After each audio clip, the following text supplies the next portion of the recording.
You did not need a prison cell to learn how small your life could become in the Soviet Union. Sometimes it began in a cramped apartment with thin walls, a shared kitchen, and a voice you lowered before you even knew why. You were promised equality, stability, work, education, and a bright future, yet every ordinary day taught you to wait, save, pretend, and expect less.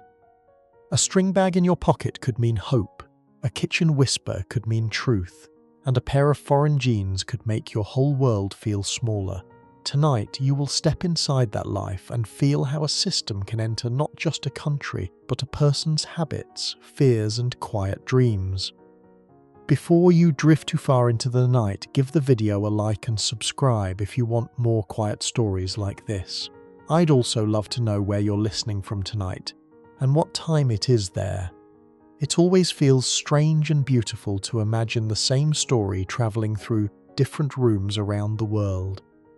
So get comfortable now, let the lights soften, let the noise of the day fade a little, and stay with me as we walk into Soviet life, not through grand speeches, but through the small rooms, careful voices, and ordinary habits that shaped an entire world. If you wake up in a Soviet apartment, the first thing you notice is the room. The bed is close to the wall. The table is close to the bed. A chair is pushed under it because there is no better place. Someone has already moved into the corridor. You hear a cough, a door handle, water in a pipe, and a kettle being set down in the shared kitchen. You are awake before you want to be awake, because the apartment has started the morning for everyone. This is normal for you.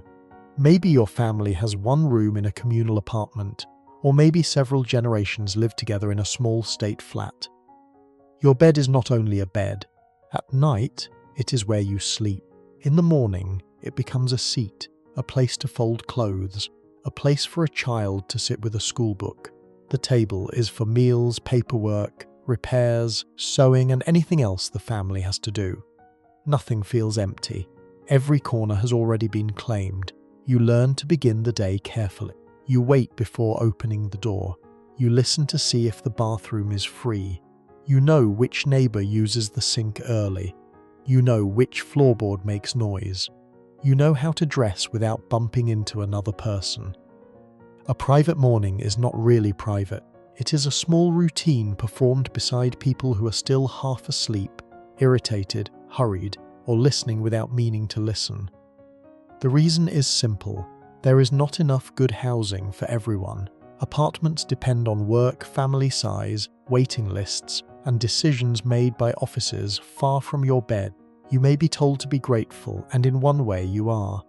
You have a roof, you have heat sometimes, you have a legal place to sleep. But having shelter is not the same as having room.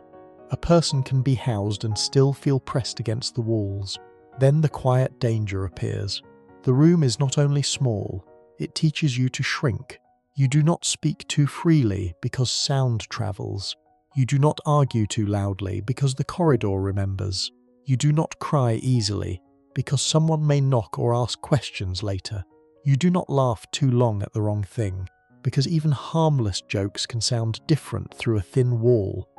No one has to stand over you. The room itself trains you. It is almost funny that a state could talk so much about the future while your first problem of the day is waiting for a bathroom that 3 other families also need. Your body adjusts before your mind explains it. Your shoulders stay slightly pulled in. Your voice stays moderate. Your steps become soft.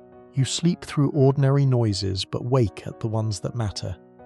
You know when a neighbor is angry by the way a cup is placed down. You know when someone is listening because the corridor goes strangely quiet. The body learns these things because it has to. There is no easy person to blame. The neighbor did not create the shortage. Your parents did not choose the thin walls. The old woman in the kitchen is not your enemy because she reaches the stove before you. Everyone is trying to use the same narrow spaces without causing a fight. That is what makes the pressure harder. It does not always come as cruelty. It comes as too many people need the same sink, the same chair, the same 5 quiet minutes. small lesson settles into you. A home is supposed to be where people stop performing. In this apartment, you still perform a little. You control your face when someone enters. You choose your words when a door is open. You keep family trouble inside your mouth. You learn that privacy is not a soft luxury. It is part of being treated like a full person. A person today may think comfort means a bigger bed or a newer kitchen, but some Soviet mornings make a closed door feel like the greatest invention in the world. Breakfast is simple and cramped. Someone cuts bread. Someone pours tea. A child looks for a notebook. One person stands because the chair is needed for a coat or a bag. The room smells of yesterday's food and damp clothing. You may have work soon. Someone else has school. Someone must reach the shop before the line grows too long. The morning does not pause for your mood, it pushes everyone out in order. This is the part that stays sad because it looks so ordinary. No one screams, no one gives a speech. A family just tries to begin the day in a room too small for its needs. A mother straightens a blanket so the bed looks less like a bed. A father checks his papers. A child eats quickly.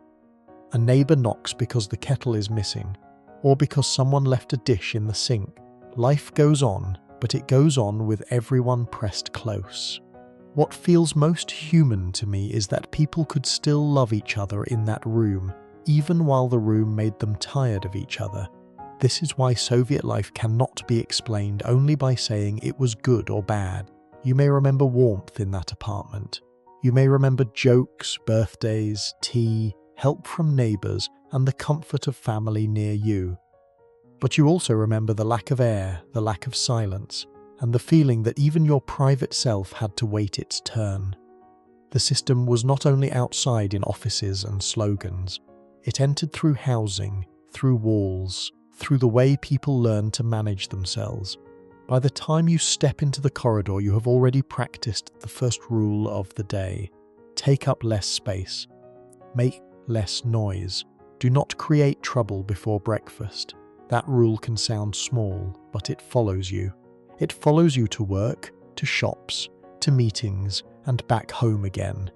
A crowded apartment becomes a school where nobody admits there is a lesson, but everyone learns it. You begin the morning inside a room that teaches you to be careful before you even reach the street. The walls are thin, the corridor is busy, and privacy has already become something you borrow in short moments. Later, when you leave with a bag in your hand, you will find that space is not the only thing people wait for in Soviet life. You leave the apartment with a bag in your hand, but you do not leave with a clear shopping list. A list would make sense where the shop waits for you. Here, you walk toward the store knowing what your family needs, not what the shelves will allow. Bread would help, butter would be better, meat would be wonderful, but you do not let your hopes rise that high. You pass other doors and see people carrying bags too. That tells you the morning has already become serious. The reason is simple. A household still has to eat. Children need breakfast. Adults need something after work. Tea needs sugar if there is any. Soup needs potatoes, cabbage, onions, bones, or anything that can make it less watery. You are not shopping for pleasure. You are trying to keep the table from looking too empty. In a good week, you manage it quietly. In a bad week, every meal becomes a calculation. When you reach the shop, the first thing you look for is not the sign above the door. You look for people. A line means something may have arrived. No line may mean peace, or it may mean nothing worth buying. You read faces near the entrance. Are people calm, irritated, excited, or secretive? Are they carrying packages? You may not know what is being sold, but you know enough to join before the chance disappears. Then the strange truth shows itself. Money is in your pocket, but money is not the main power. You can have a little saved and still stand before empty shelves. You can want to buy properly, pay properly, and leave properly, but the goods may not be there. The shop becomes a place where rumour, timing, patience, and luck decide what dinner might become. It is almost funny that you can feel like a hunter while standing in front of a state grocery store. holding a bag and waiting to learn whether sausages exist today. Your body feels the weight first. Your feet begin to ache. Your hand tightens around the bag handle. Your back grows stiff from standing in one place. You shift your weight, but not too much because people behind you notice everything. Someone asks what the line is for, and someone else says they are not sure. That answer does not make anyone leave. You learn the rules without being taught. Do not lose your place.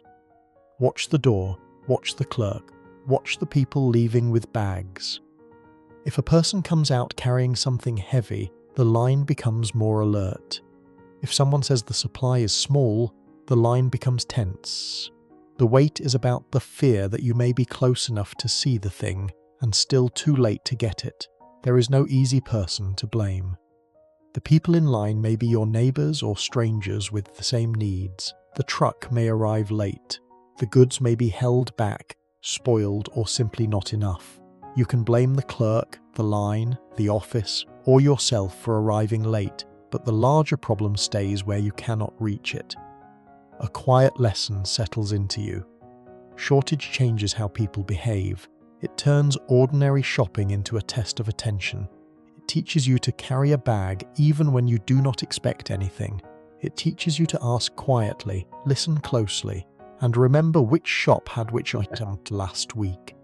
In many places now, buying food can feel like choosing between too many brands, but here the choice may be whether to wait 2 hours for one item you did not plan to buy. You finally reach the counter and see that the better item is almost gone. Maybe there are only a few packages left. Maybe the clerk begins cutting portions smaller. Maybe someone ahead of you buys more than others think is fair. The line mutters. A woman near the back asks if there will be enough. Nobody answers clearly. When your turn comes, you take what is available, not what you wanted. You put it in your bag with care, because even a poor substitute has become a victory. Sometimes you return home with something unexpected, and the family treats it as news. A jar, a sausage, a few oranges, a better piece of fish, a packet of tea. People ask where you found it. You explain the line, the weight, the rumour. Other times you come home with nearly nothing, and the room feels smaller because everyone understands. What stays with me is how quickly a normal person can become skilled at shortage, as if patience, suspicion, and quick movement were ordinary household tools. This is not only about empty shelves, it is about how a society teaches people to spend their energy. Time that could have gone to rest, family, repair, reading, or simple quiet is used standing in line. Attention that could have been free is tied to rumours about deliveries. Trust becomes thinner because everyone knows that someone may have a cousin, a contact, or a hidden way to get better goods. By the end, you understand why people do not simply say they are going shopping. Shopping sounds too calm. What you are doing is searching, waiting, guessing, and reacting before the chance closes. You leave the shop with less than you hoped for, but more than you might have found if you had stayed home. The bag in your hand feels light, yet the morning has already taken hours from you. And after enough mornings like this, one small folded object begins to matter more than it should. The bag you carry everywhere, just in case. You put the avoska into your coat pocket before leaving, even when you do not plan to buy anything. It is only a small string bag, folded into a loose knot, light enough to forget until your fingers touch it. You check for it the same way you check for keys or coins, not because you expect a miracle, but because the day may change without warning. At first, it seems like an ordinary habit. People carry what they need. A worker carries papers. A child carries school books. An older woman carries a jar, because jars are useful too.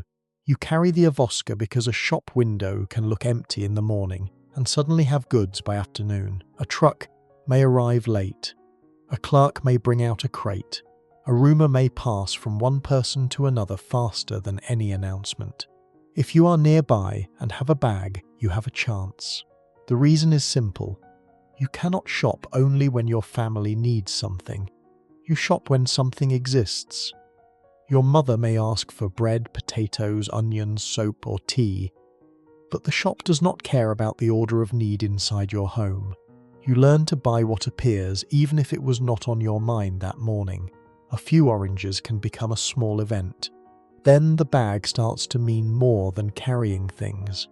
It becomes proof that you live in a place where plans are never fully yours. You may know what you need, but you do not know when the system will let you reach it. The Avoska sits in your pocket like a folded answer to a question that follows you all day. What if something finally appears? A society has to be rather talented at shortage when it can make a simple shopping bag feel like equipment for a quiet expedition. Your body learns the habit before you think about it. You leave home, touch the pocket, feel the rough string, and relax a little.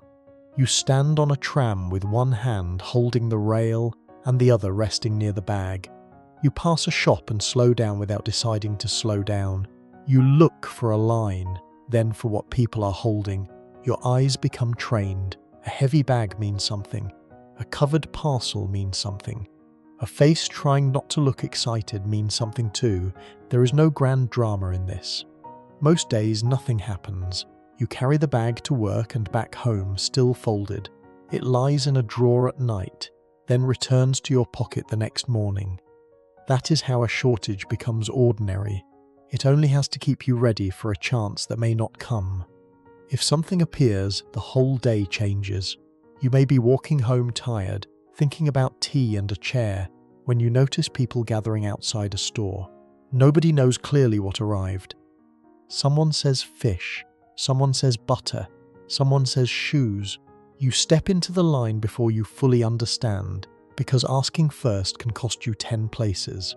The Avoska comes out of your pocket, and your evening no longer belongs to you. Your feet ache while you wait. Your hand tightens around the bag. You think about who at home will be pleased, how much money is left, and whether the goods will run out before your turn.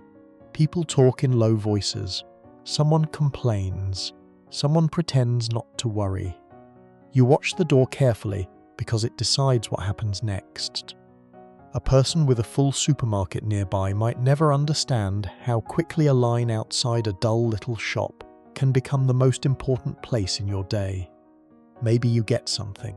The clerk puts it on the counter without ceremony, and you pay quickly. You open the Avoska and lower the item inside. The net stretches around it. On the walk home, the strings press into your fingers.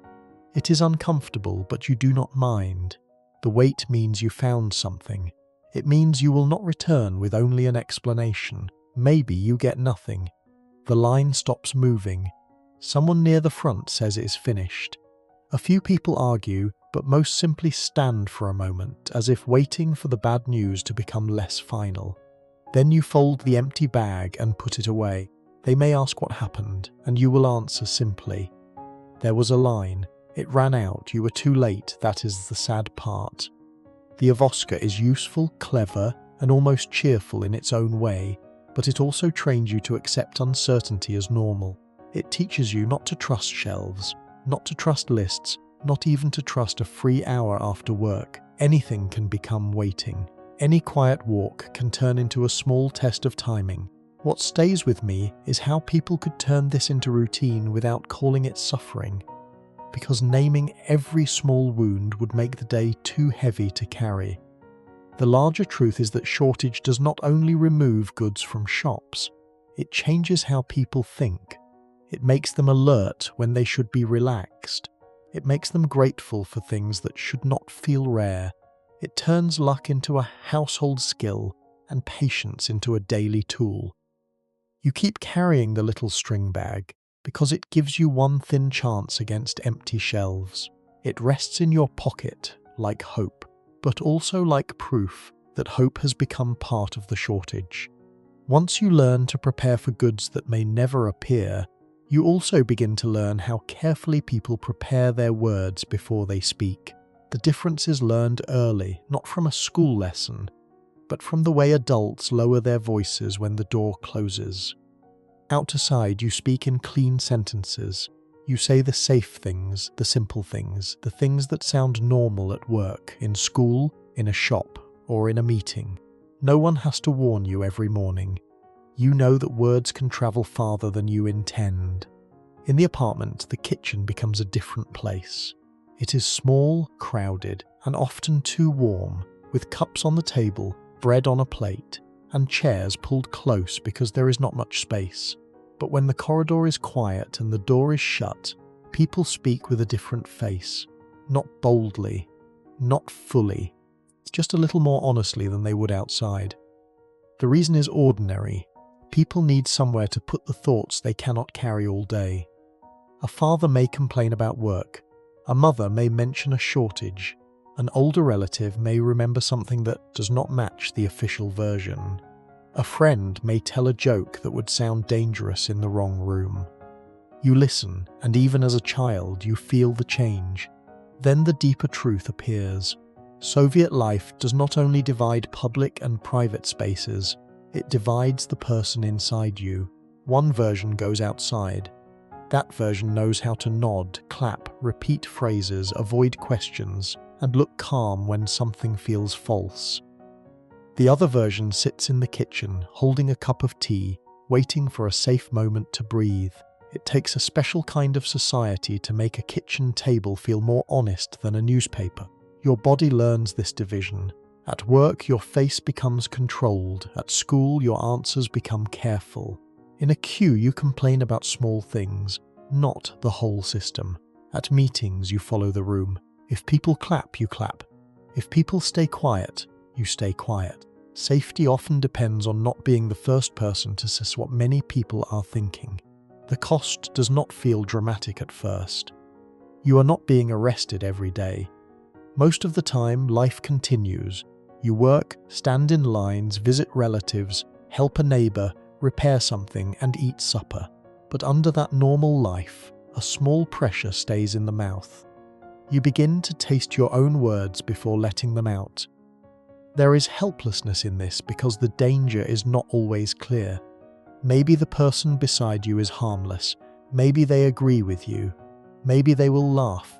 Maybe they will repeat what you said to someone else without meaning harm. Since you cannot know, you protect yourself before anyone threatens you. A quiet lesson settles into you. Control works best when people begin to carry it for themselves. If every sentence must be checked, no one needs to stand in every room. The fear has already moved indoors. It sits beside your thoughts and asks whether this is the right place, the right person, the right tone. Someone who has never had to measure a harmless joke before speaking may not notice how heavy ordinary conversation can become. The sad scene is simple. You sit in a kitchen at night with 2 or 3 people you trust. The day is finished. The cups are stained with tea. Someone has brought out bread, maybe a jar saved from earlier. The room feels warmer than the street because people are speaking more honestly. Someone mentions the empty shelves. Someone else mentions a speech on the radio. A small laugh moves around the table, but it is not fully free. One person glances toward the door. That glance tells you enough. Even in the safest place you know, safety has limits. The kitchen is honest, but not fearless. The door is closed, but not thick enough to erase the corridor. You can say more here, but not everything. You can relax, but not completely. A private room becomes a place where truth is allowed to sit down, as long as it stays careful. What stays with me is that people did not stop being truthful. They simply learned to make truth quieter, smaller, and harder to catch. This becomes part of the whole society. The official world remains bright and certain. The private world becomes tired and complicated. Outside, people repeat that life is improving and the future is near. Inside, people count food, trade rumors, and wonder why the same problems never end. Neither world is complete by itself. After enough years, you do not always feel like you are pretending. That is the unsettling part. The 2 voices become habits. You may respect some public ideals and still distrust the people who use them. You may feel pride in your country and still lower your voice when speaking about it. Love does not permit you to say everything, so you learn to live as two versions of one person. One version steps into the street and understands the rules. The other waits near the kitchen table, where truth can come out in careful pieces. A society becomes deeply powerful when people no longer need to be told where silence begins. By the time you leave the kitchen, you have already changed your face for the outside world. The words you almost said stay behind with the cups, the crumbs, and the closed door. Later, when you grow older, you will hear children repeat bright lessons about the future and wonder when they will notice the quiet gap between those lessons and the life around them. Soviet childhood begins with bright pictures before it begins with doubt.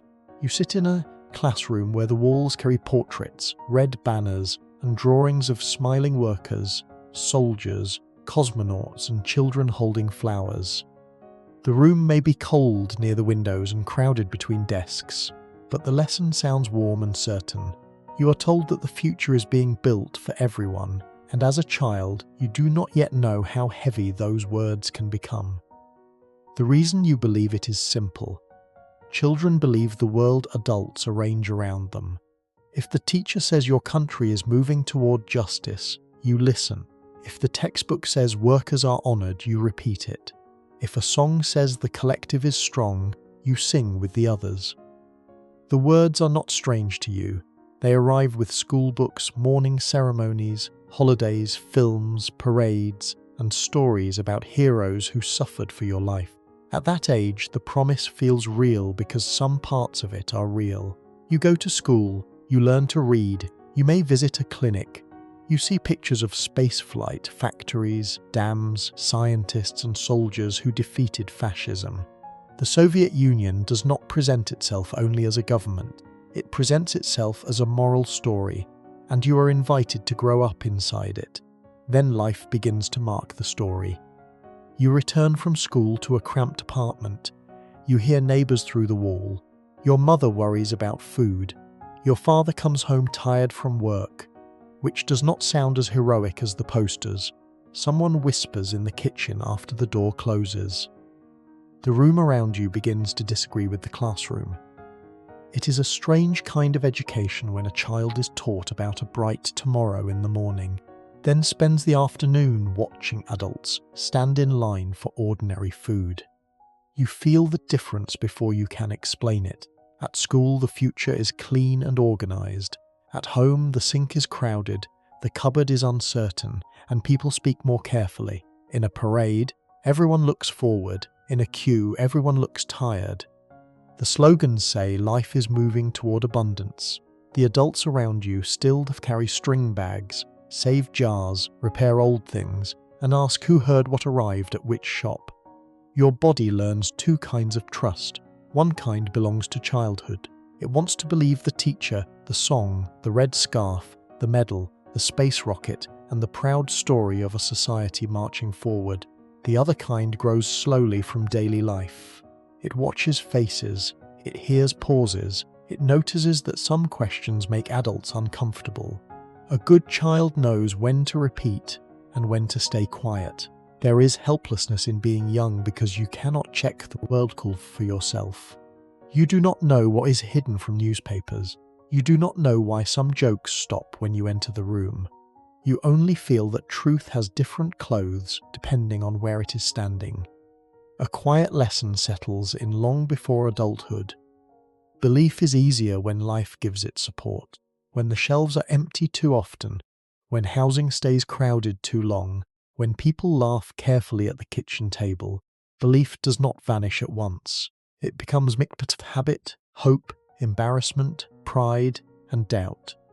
A child in any country can repeat what school teaches, but it is harder to keep repeating it with the same voice after home life has shown another version of the same world. The sad scene is small. You come home wearing what school has given you, perhaps a scarf, a badge, or the neat feeling of belonging to something larger. You want to tell the adults about a lesson, a hero, a poem, or a bright future that sounded beautiful in class. But the kitchen is busy. Someone is cutting bread thinly. Someone is counting coins. Someone says not to speak too loudly because the neighbor is near. The lesson waits in your mouth and becomes smaller. You may still believe. That matters. This is not a story of a child instantly becoming cynical. You may feel proud when hearing about the war victory. You may look at cosmonauts with real wonder. You may feel that your country has done great things and that you are part of something large. The trouble is that wonder now has to live beside waiting, shortage, silence, and tired faces. What stays with me is how unfair it is for children to carry the gap between what adults promise them and what adults themselves are forced to endure. As you grow, the bright lessons do not disappear. They change shape. Some become memories, some become jokes. Some remain part of you because they were tied to music, teachers, friends, and pride. Other parts become harder to say without feeling the room grow awkward. You begin to understand that public belief can survive after private confidence has weakened. This is how the larger society enters childhood. It not only teaches facts, it teaches posture, timing, acceptable hope, and acceptable doubt. It gives you a language for the future, while daily life gives you another language for the present. Between the two, you become careful, very early, before real adulthood arrives. You grow up surrounded by lessons that tell you history is moving toward a better life. The trouble is that your own building, your own kitchen, and your own family keep giving you quieter lessons after school ends. By the time work begins, you will already know that a person can repeat the right words while learning to perform the right behavior. A state job gives your day shape before you even think about whether you like it. You wake up, dress, leave the apartment, and join other people moving toward offices, factories, schools, hospitals, shops, and local departments. The work may not excite you, but it gives you a place to go. It gives you a wage, a record, a position, and the quiet comfort of knowing that tomorrow will probably look much like today. That matters in Soviet life. A job is not only a job, it is proof that you belong somewhere in the system. It may help with housing, social standing, ration access, holidays, medical care, childcare, or the small respect people give to someone who has a stable place of work. You may complain about it at home, but you also understand its value. Uncertainty is frightening, and a state job keeps one part of life from falling apart. At first, the routine can feel almost reassuring. You arrive, greet people, hang up your coat, take your place. Read papers, handle tools, fill out forms, wait for instructions, or continue what was left unfinished yesterday. There are rules for everything. There are offices above your office, managers above your manager, reports above the reports already written. The day is not free, but it is familiar. Then the false part begins to show. Some tasks matter. Some tasks only look like they matter. A form is filled because it must exist. A report is written because someone higher needs a report. A target is announced because the plan requires a target. People speak about productivity, but everyone knows which numbers are polished, which delays are hidden, and which achievements look better on paper than they do in real life. It takes a very patient kind of worker to spend the day helping a plan look successful while quietly knowing where it is failing. You learn how to work, but you also learn how to appear to work correctly. You know when to look busy. You know which phrases sound serious in a meeting. You know how to avoid being the person who points too clearly at a problem nobody wants to write down. If a machine is broken, there may still be a report saying progress continues. If supplies are missing, people adjust the language before they adjust the reality. The body feels this kind of work differently. It is not always the exhaustion of heavy labour, though that exists too. Sometimes it is a dull tiredness behind the eyes. It comes from sitting through meetings that everyone understands too well. It comes from copying figures, waiting for materials, repeating instructions, and acting as if the day has more meaning than it actually gives you. You go home tired, but not always from useful effort. There is helplessness in knowing the game and still playing it. You may not believe the report, but you sign it. You may know the target is unrealistic, but you nod. You may see that people are doing just enough to pass inspection, but you do the same because refusing would only make your own life harder. Most people are not trying to destroy anything. They are trying to get through the day without becoming a problem. A quiet lesson settles in. Stability can protect a person, but it can also soften the will. When a wage arrives, whether the work is meaningful or not, when promotion depends as much on obedience as ability, when truth is inconvenient for the office above you, people learn to conserve energy. They do what is required, then save the rest of themselves for home, friends, repairs, waiting in line, or whatever real task still needs doing after work. A person who has only known workplace where bad results can quickly close the door may not understand how strange it feels to be safe and useless at the same time. The sad scene is an ordinary afternoon. You sit at a desk, or stand near a workbench, or wait beside a machine that cannot run properly because something has not arrived. The clock moves slowly. A supervisor walks through and asks for the right words. Someone jokes softly but not too loudly. Someone else fills in a number that makes the sheet look complete. A worker who knows the real problem says nothing because everyone already knows, and saying it clearly would only create more paperwork. You are not lazy in the simple sense. That is important. You may work hard when the work is real. You may help a colleague, repair a mistake, stay late, carry something heavy, teach someone younger, or solve a problem with almost no proper tools. Soviet workplaces often depended on people who quietly made broken things function, but the system also teaches you that honest effort and official success are not always the same thing. What stays with me is that people were often blamed for pretending, while the workplace itself trained them to survive by pretending carefully. This becomes part of society beyond the office or factory. The joke people know too well is that the state pretends to pay and workers pretend to work. Like many jokes, it is not completely fair, but it survives because it touches something real. Low wages, poor incentives, shortages, bureaucracies, and fear of reporting failure all push people toward a strange middle life, where they are employed, present, and tired, but not always truly useful. After enough years, you stop being shocked by the performance. You know which meeting is serious and which one is a theatre. You know which inspection requires cleaning, which report needs better wording, and which problem will be discussed privately but never officially admitted. This does not make you a rebel. It makes you experienced. You have learned that work can be both security and slow moral fatigue. The larger truth is that a system can give people jobs and still waste their strength.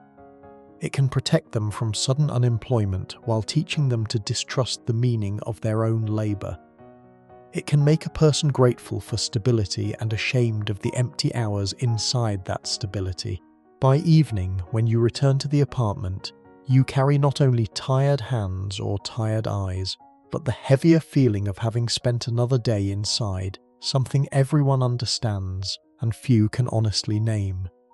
You come home with a wage earned inside a workplace that gave you safety, habit, and a place in the world. Yet part of you knows that many hours were spent feeding the appearance of order rather than the needs of real life. The next lesson waits outside the workplace, where the promise of equality begins to look different when some people always seem to reach the better goods first. You hear the word equality so often that it becomes part of the air around you. It is on posters, in school lessons, in workplace meetings, and in the language people use for society. The country belongs to workers, peasants, ordinary people, and families like yours. That is what you are told. It sounds fair, and some part of you wants it to be true. The reason for believing it is not foolish. You do not live in a world where rich shop windows openly separate people in the old way. Many people wear similar coats, ride the same buses, stand in the same lines, live in crowded apartments, and receive similar wages. A plain coat hides a lot. A shared queue can make everyone seem equal for a while. But daily life teaches you to look more carefully. Someone always knows when the good meat arrives. Someone gets a better apartment sooner. Someone has a cousin in a store, a brother in an office, a friend in a hospital, or an old classmate in a useful department. The posters may speak about the people, but the hallway speaks about names, favours, access, and timing. Then the uncomfortable truth becomes visible. Equality on paper does not remove privilege, it only changes the clothes privilege wears. Instead of a rich man walking into a private shop, you may see a quiet official entering a back room, a clerk setting something aside, or a phone call making one family's problem easier. It is a strange kind of equality when everyone is told to wait together, but some people seem to know which door opens before the rest of the line even forms. Your body notices this before your mind wants to admit it. You stand in a queue for hours, and a person arriving late is treated differently. You hear special stores exist for officials. You see better shoes, better food, better medicine, or better service appear in the hands of people who are not supposed to be above anyone. No one announces the unfairness. It happens quietly. The cost is not only material. It is not only that someone else gets sot while you get bones, or that another family receives a better room while yours keeps waiting. The cost sits in the chest. It makes you feel foolish for believing too directly. It makes you wonder whether you are patient, unlucky, or simply outside the right circle. There is helplessness in watching small privilege work. You cannot always complain, because no rule may be broken, no proof may exist. A favour can look like friendship. A reserved item can look like a mistake. A faster decision can be called a normal procedure. The more quietly privileged moves, the harder it is to accuse. A quiet lesson settles into you. In a shortage economy, access becomes power. When there is not enough for everyone, the person who controls a shelf, an office stamp, a delivery list, a hospital bed, or a housing recommendation becomes more important than money. People may still speak of equality, but daily life begins to teach another language. A receipt can prove you paid for something, but it cannot prove why the best items never reached your side of the counter. The sad scene is small and ordinary. You stand in a shop after work with your bag folded in your hand. The line is long because something decent has arrived. A woman near the front speaks quietly to the clerk, and the clerk's face changes. Something disappears under the counter. Nobody says much. A few eyes follow the movement. Someone mutters, then falls silent. The line continues as if nothing happened. You go home with less than you hoped for. At the table, the family asks what was available. You say what you managed to get. Maybe someone mentions that a neighbour found a better item elsewhere. Maybe everyone knows how. The room grows a little quiet, not from shock but from recognition. This is not new. That makes it heavy. What stays with me is that unfairness becomes more painful when it borrows the language of fairness and asks people to pretend they do not see the difference. This does not mean everyone with access is evil. Some people help relatives in need. Some clerks set things aside because their own lives are also hard. Some officials believe they have earned small privileges after long service. Life is rarely clean enough for easy blame, but the system creates the need, then lets hidden paths become normal. Over time, equality stops sounding simple. You hear it with conditions attached. Equal in speeches, not always equal in shops. Equal in slogans, not always equal in hospitals. Equal before the future, not always equal before the back door. The difference between the public story and the private reality becomes one more thing people learn to carry without naming too loudly. The larger truth is that privilege does not disappear just because society says it should. If goods are scarce, information is scarce, and decisions are controlled by officers, then advantage will find a way to live inside the system. It may become quieter than wealth, less visible than luxury, and harder to challenge than open-class difference. But it still changes who eats better, waits less, and gets more space. You leave the shop understanding that fairness can sound very clear from a loudspeaker and very different at the counter.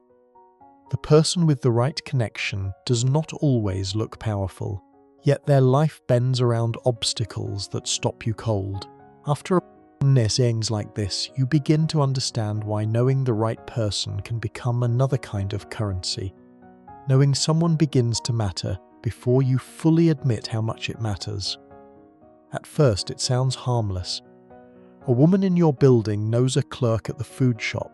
A man from your workplace has a cousin in a hospital. Your aunt once worked with someone in the housing office. These are not powerful people in the dramatic sense. They do not command armies or give speeches. They simply stand near a shelf, a desk, a form, a storeroom, or a decision, and in Soviet life, that can be enough. You learn this through ordinary needs. Someone in the family needs medicine. A child needs better boots before winter. A pipe leaks, and the repair service does not come. Your name sits on a housing list that seems to move only when nobody is watching. You can wait, fill forms, ask politely, and return next week. Or you can think of someone who knows someone, and suddenly the problem has a second path. The reason is simple. When goods are short and offices are slow, people stop trusting the official route by itself. The official route still exists. It has papers, stamps, lines, desks, and rules. But beside it, another route grows quietly. It runs through kitchens, stairwells, workplace corners, family visits, and small favors offered with careful wording. You may not like calling it a system, but it becomes one. Then the truth becomes hard to ignore. Money helps, but it does not always open the door. You can have rubles in your pocket and still fail to find what you need. A person with less money but better connections may come home with medicine, meat, shoes, or news about an apartment before you do. The country may speak of equality, but scarcity teaches everyone to look for access. It is strange how quickly a society can make friendship feel practical, as if kindness itself has to learn where the storeroom key is kept. Your body learns the habit. You listen more carefully when people mention where they work. You remember names. You do not dismiss distant relatives too quickly.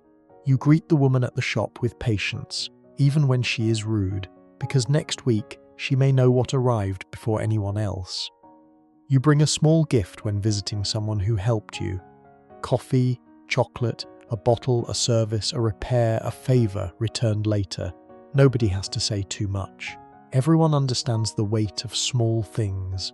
The cost is that ordinary life becomes full of hidden accounting. You remember who helped you, who refused, who might need something in return, and who should not be asked again. You do not only manage food, work, children, and transport. You manage relationships like supplies. A favor can save a day, but it can also become a small debt you carry home with the shopping bag. There is helplessness in this because refusing to play the game may hurt the people you love. You may believe things should be fair. You may dislike the quiet trading of influence. But when a child needs a doctor, when an old parent needs medicine, when winter is coming and shoes are poor, principles become hard to hold in clean hands. You ask because the need is real. A small lesson settles in without anyone naming it. When a system cannot provide reliably, people do not become less human. They become more dependent on each other in ways that are both warm and unfair. A connection can be mercy. It can also be a gate. The same favor that saves your family may leave another family waiting longer. In a place where a simple appointment or a decent coat can be arranged by knowing the right person, paperwork starts to feel less like order and more like scenery. Sad, the scene is a kitchen conversation after work. The table is crowded with cups, bread, and someone's folded papers. A family member mentions that the clinic has no appointments soon. Another person remembers a neighbor whose sister works there. Someone says maybe she can ask. The room goes quiet for a moment, not because the request is shocking, but because everyone knows what it means. You are not asking for luxury. You are asking for normal care, and even that may need a path through someone's private kindness. Another day, it may be food. You hear that better meat came through a shop, but only some people knew early enough. A coworker says he can mention your name next time. You thank him, but the thanks does not feel simple.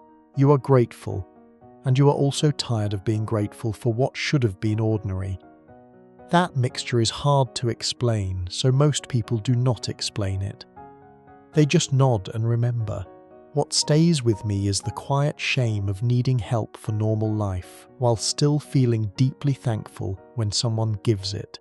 This is how Soviet life begins to run on two tracks. On one track, the state has plans, promises, forms, offices, committees, and distribution rules. On the other track, people whisper names, exchange favors, save items, make calls, and ask questions in the right kitchen at the right time. The first track is official. The second one is often more useful. The larger truth is not that everyone becomes corrupt in some simple way. Most people are trying to solve problems that should not be so hard. Scarcity bends behavior. Bureaucracy slows honesty. A weak supply of ordinary goods turns human connection into a tool for survival. People adapt because they have families, not because they enjoy being pulled into hidden debts. After enough years, you understand why being alone is dangerous in a quiet way. Not lonely in the emotional sense, but alone without a person to ask, a name to mention, or a door that might open a little. A person with no connections waits in the visible line.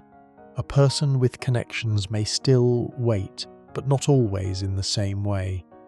You begin to see that Soviet life does not move only through plans and public promises, but through the smaller traffic of favors that passes from hand to hand. A name can become warmer than money, yet heavier than money, because it brings help and obligation together. Once you understand that, silence starts to feel useful in another way, because not every connection, request, or private sentence is meant for the street. Silence becomes part of your day before anyone explains it. You hear propaganda on the radio, see posters on walls, read the same confident words in newspapers, and stand through meetings where people speak as if the answers are already known. But the strictest rule is not on the wall. It grows inside the mouth, in the small pause before you decide whether a sentence is safe. You learn it in ordinary places. At work, someone complains about a broken machine, and the complaint stays practical. At school, a teacher asks a question, and the answer follows the textbook. In a queue, people grumble about waiting, but not too widely, not too deeply. On the tram, a joke almost comes out, then changes into something harmless. Nobody announces the border, people feel it.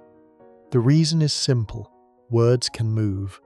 A sentence said to one person may reach another person. A joke may be repeated without the tone that made it safe. A complaint may sound like politics if heard by the wrong ears. You do not need to imagine danger everywhere to become careful.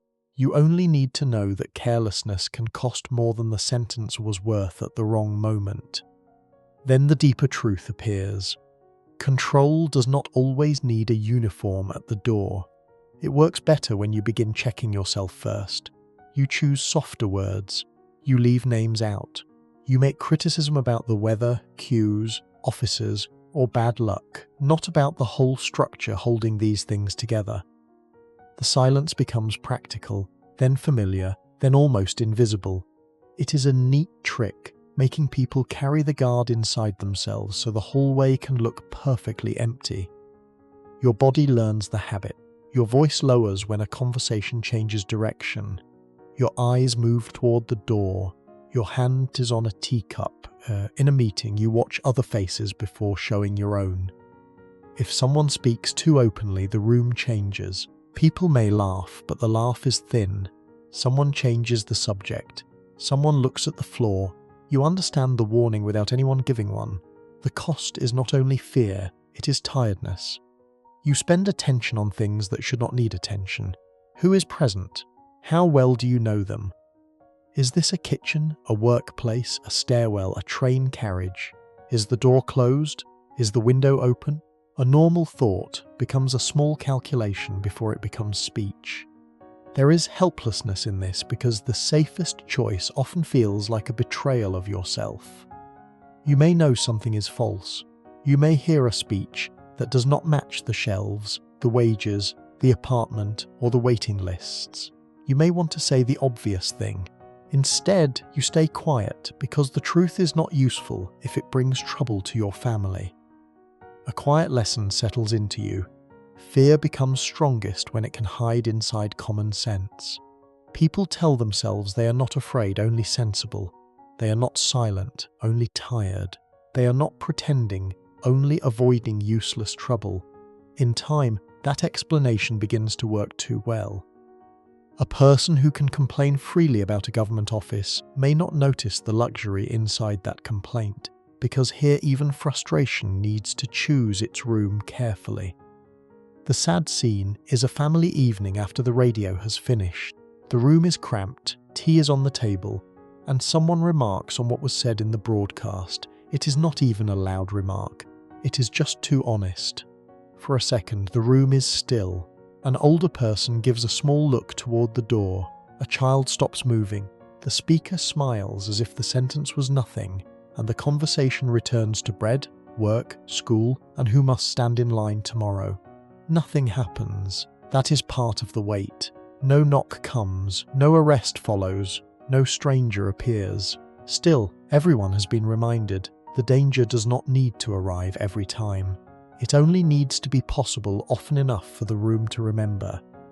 What stays with me is how much of a person can be worn down by sentences never spoken, not because they were foolish, but because they were too clear. This changes the whole society in small ways. Public speech becomes full of safe phrases. Private speech becomes smaller, trusted only in certain rooms. Children learn which questions make adults pause. Workers learn which jokes can survive a lunch break. Neighbours learn that friendliness is not the same as trust. The country becomes filled with people who know more than they say. The larger truth is that censorship is not only about books, newspapers, or speeches. It also enters the timing of a breath. It shapes which memories are shared, which griefs are named, and which doubts are allowed to become words. When people must protect themselves from their own honesty, the damage goes deeper than any single forbidden sentence. After years of this, silence no longer feels like silence. It feels like manners, caution, maturity, and survival. You may even become irritated when someone younger speaks too freely, because their freedom sounds dangerous before it sounds brave. That is how control passes from one generation to another, not only through laws but through worried glances and unfinished sentences. You do not need anyone beside you to know where the words must stop. The warning has already settled into your voice, your pauses, and the way you read a room before speaking. Later, when old war medals and family photographs come out, you will see how pride can be real, while still being used to ask for more silence. The old photographs come out carefully, not as decoration, but as something the family knows how to handle. A young man in uniform, a woman standing stiffly beside him, a medal kept in a small box, a name spoken with respect because he did not come home or because he came home changed. Before we go deeper into this quiet Soviet home, take a moment to like the video and subscribe if this kind of slow history helps you stay with the story. You grow up knowing the war is not distant. It is in the apartment, in the faces of older people, in missing relatives, in stories at the table, and in silence around certain years. Victory over fascism is not an empty slogan to your family. It may have taken a father, an uncle, a brother, a neighbour, a childhood, or an entire village. When people speak of sacrifice, you know some of it is real. The reason pride feels honest is simple. The suffering was enormous. The enemy was brutal. Families lost sons and daughters. Cities were occupied, starved, shelled, and rebuilt. Older people remember hunger, evacuation, letters from the front, and the long wait for someone who never returned. You do not need a poster to understand why victory matters. The proof may be sitting in a drawer. As a child, you may stand during ceremonies and feel something true. Flowers are placed near monuments. Veterans wear medals on their jackets. People speak more softly around them. School lessons describe courage, defense, and survival. The public words may be polished, but behind them are real graves. That is what makes this memory powerful. Then the harder part appears. The state does not only remember the war, it uses the war. It points to the dead and asks the living to be loyal. It points to sacrifice and asks people to endure a shortage. It points to victory and asks fewer questions. A family's grief becomes part of a national language that can honor the dead while also closing the mouths of the living. It is a very convenient kind of reverence when every painful memory is allowed to speak, as long as it says what the state needs it to say. Your body feels the difference during public ceremonies. You stand in a crowd while speeches rise above you. The words are heavy with courage, blood, duty, and gratitude. People around you are moved, and many have a right to be moved. But somewhere inside, another thought appears. If so much was paid for the future, why does the present still ask people to wait, obey, and be quiet? You do not say that out loud. It would sound disrespectful, and part of you may feel guilty for thinking it. That is the trap. The war is sacred because the pain was real, but sacred pain can be used to protect ordinary power. Every complaint is made to seem small beside wartime suffering. People learn to feel ashamed of asking for better lives. There is helplessness in that. You cannot argue against your own death. You cannot look at a veteran and say that his sacrifice does not matter, because it does matter. You cannot hear about burned villages and pretend comfort is more important. But you also cannot ignore that grief has become a tool in other hands. It is hard to resist demand when it arrives wearing the face of someone your family loved. A quiet lesson settles in. History can heal people, but it can also discipline them. Memory can give dignity to the dead, but it can also be arranged so the living know their place. In your Soviet life, war memory is both family truth and public pressure. It comforts, warns, binds, and silences all at once. In a freer room, a family could mourn the dead and still ask why the living must keep accepting the same shortages. But your room has learned that some questions sound safer inside the chest. The sad scene is a holiday morning. Someone wipes dust from a photograph. Someone pins a medal to an old jacket. A child watches without fully understanding why the adults become softer and more serious. There may be flowers on the table, bread cut carefully, and tea poured slowly. The veteran, if he is still alive, may say little. His silence carries more weight than the speech on the radio. Outside, the official celebration is louder. Banners hang. Speeches praise victory. Songs rise in the street. The state speaks as if it owns the meaning of the war. Inside the family, the meaning is more fragile. It is the empty chair, the missing letter, the scar, the night fears no one named, the mother who waited too long, the old man who cannot explain what he saw. Public pride smooths these things into one clean story. Private memory keeps the edges. What stays with me is that people could be sincerely proud and quietly used at the same time, which is one of the crueler ways history can live inside a home. This is why the subject is not simple. The Soviet victory over Nazi Germany was real. The suffering was real. The courage was real. The need to remember was real. But none of that made the state innocent when it turned remembrance into obedience. A true sacrifice does not become less true because power uses it. It becomes more painful. As you grow older, you hear the same message in many forms. We survived worse. We defeated fascism. We must be united. We must not weaken the country. These phrases may contain truth, but they also make the present harder to question. A person who complains about daily life can be made to feel selfish beside the dead. You carry pride for the dead, but pride does not erase the tiredness of the living. The medal in the drawer shines more cleanly than the life around it, and that difference is difficult to name. When you later stand in a school, a clinic, or a public office, you will see that the state gives some real things to its people, while still asking them to accept the limits placed around those gifts. A school building can feel like one of the more solid promises in your life. You walk through its doors with worn shoes, a satchel, a notebook, and the feeling that at least this part of the world has been arranged for you. The classroom may be crowded, the desks may be scratched, the walls may need paint, but there is a teacher, a blackboard, a lesson, and a clear idea that children from ordinary families should learn. This matters. You do not grow up thinking education belongs only to rich people. You see children of workers, clerks, mechanics, drivers, nurses, and factory hands sitting in the same room.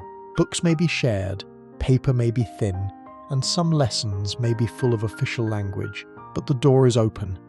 You learn to read, count, write, recite, and imagine a life beyond the apartment. For many families, that is not a small thing. The same is true when someone becomes sick.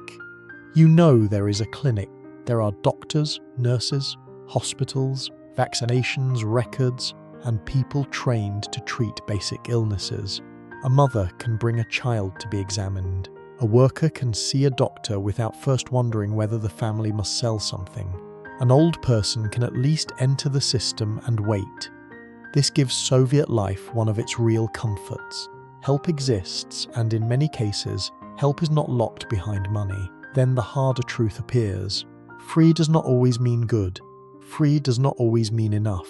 A clinic can exist and still lack medicine. A hospital can have beds and still feel cold, crowded, and tired. A doctor can be trained and still have too many patients, too little time, and too few tools. A school can teach every child and still teach some things badly, narrowly, or with too much obedience mixed into the lesson. It is a strange gift when a system gives you the right to stand in front of a doctor, then makes you hope the doctor has the medicine, the time, and the patience to actually help. Your body learns the difference in waiting rooms. You sit on a hard bench with other people, coats still on, faces pale or irritated. A child coughs. An old woman holds a folded paper. Someone asks who is last in line. The nurse moves quickly, not because she is cruel, but because there are too many names and not enough minutes. The wall has noticed about health, cleanliness, duty, and prevention. The room itself smells like boiled cloth, tired air, and people trying not to complain too loudly. At school, the cost is quieter. You may have a good teacher who truly cares. You may also have lessons that feel less like learning and more like repeating. You are taught literature, mathematics, science, and history, but you also learn which answers are expected. You are told about progress, equality, and duty. The useful knowledge is real. The pressure around it is real too. Both sit in the same notebook. There is helplessness in trying to judge a thing that partly helps you and partly limits you. If you criticize the clinic, someone can say, "At least you have one." If you complain about school, someone can say that at least every child can attend. They are not completely wrong. That is what makes it difficult. The good part protects the bad part from being spoken about too clearly. A quiet lesson settles into you. A right on paper still needs supplies, skill, kindness, and honesty to become a real right in daily life. A hospital is not only a building. A school is not only a classroom.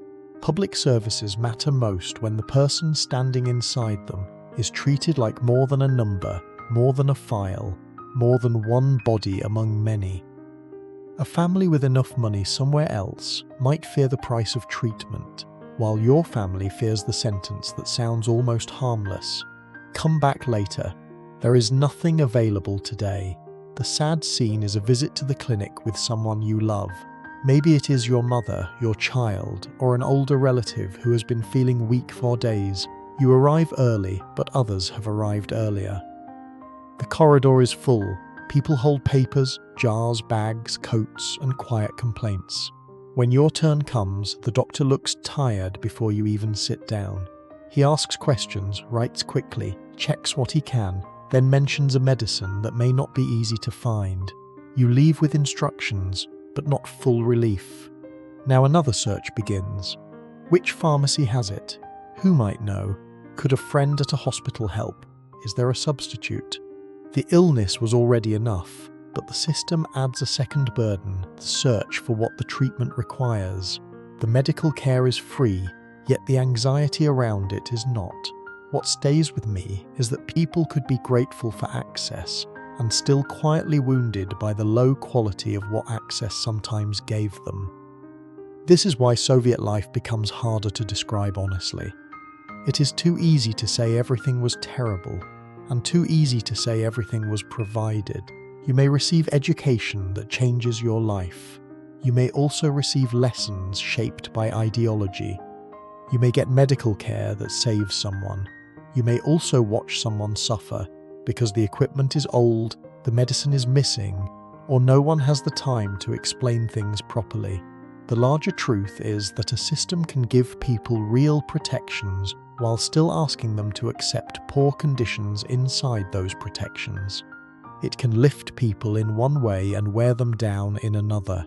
It can make education and care part of ordinary life, but also make ordinary people thankful for services that should have been better than they were.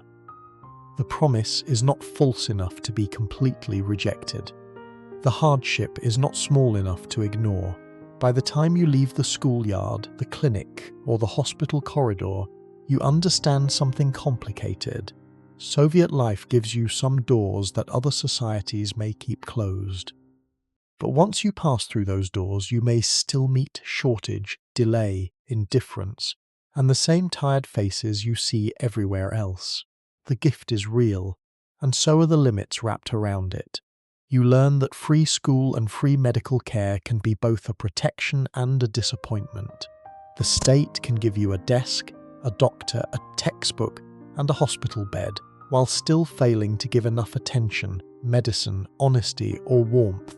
After that, the dream of having your own apartment begins to feel less like comfort and more like mission to live as a full person.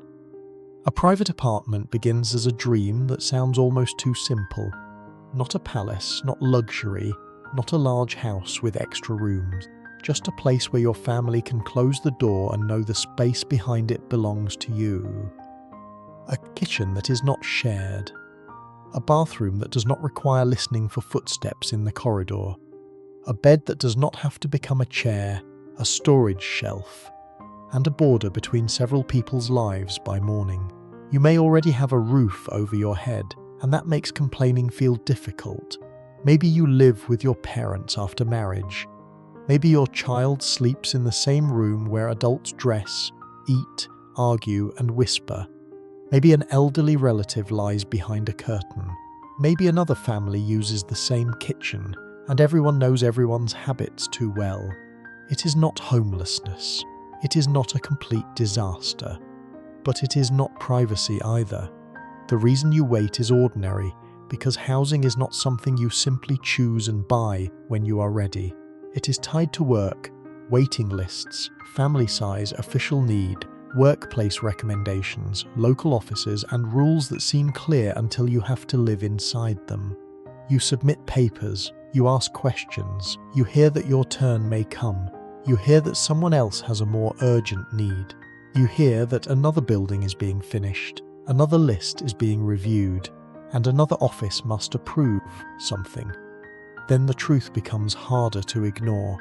A private life has become something you must qualify for.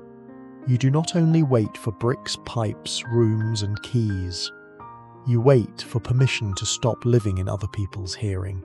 The state may speak about families, progress, and better living conditions, but your own family still has to fold itself into a space that is too small for its ordinary needs. It says a lot about a system when one of the greatest dreams a person can have is not wealth, but the right to close a bathroom door without planning around 3 other households. Your body carries the waiting. You sleep lightly because others move nearby. You sit carefully because there are few chairs. You keep possessions in boxes, cupboards, bags, and corners. You learn to speak around sleeping children. You learn to argue later or not at all because anger has no private room to enter. Even love becomes practical. People who care for each other still become tired of sharing every inch. The helplessness comes from how slow the process feels. You can work, behave properly, marry, have children, fill forms, and still wait years. A clerk may say your case is being considered. A manager may say the workplace has limited allocation. A neighbor may tell you someone received a flat sooner because of the right position, the right illness, the right family status, or the right connection. You cannot easily prove unfairness, you can only keep it waiting. A quiet lesson settles into you. Space is not only comfort, space decides how people treat one another. A crowded room can make a small irritation grow into daily bitterness.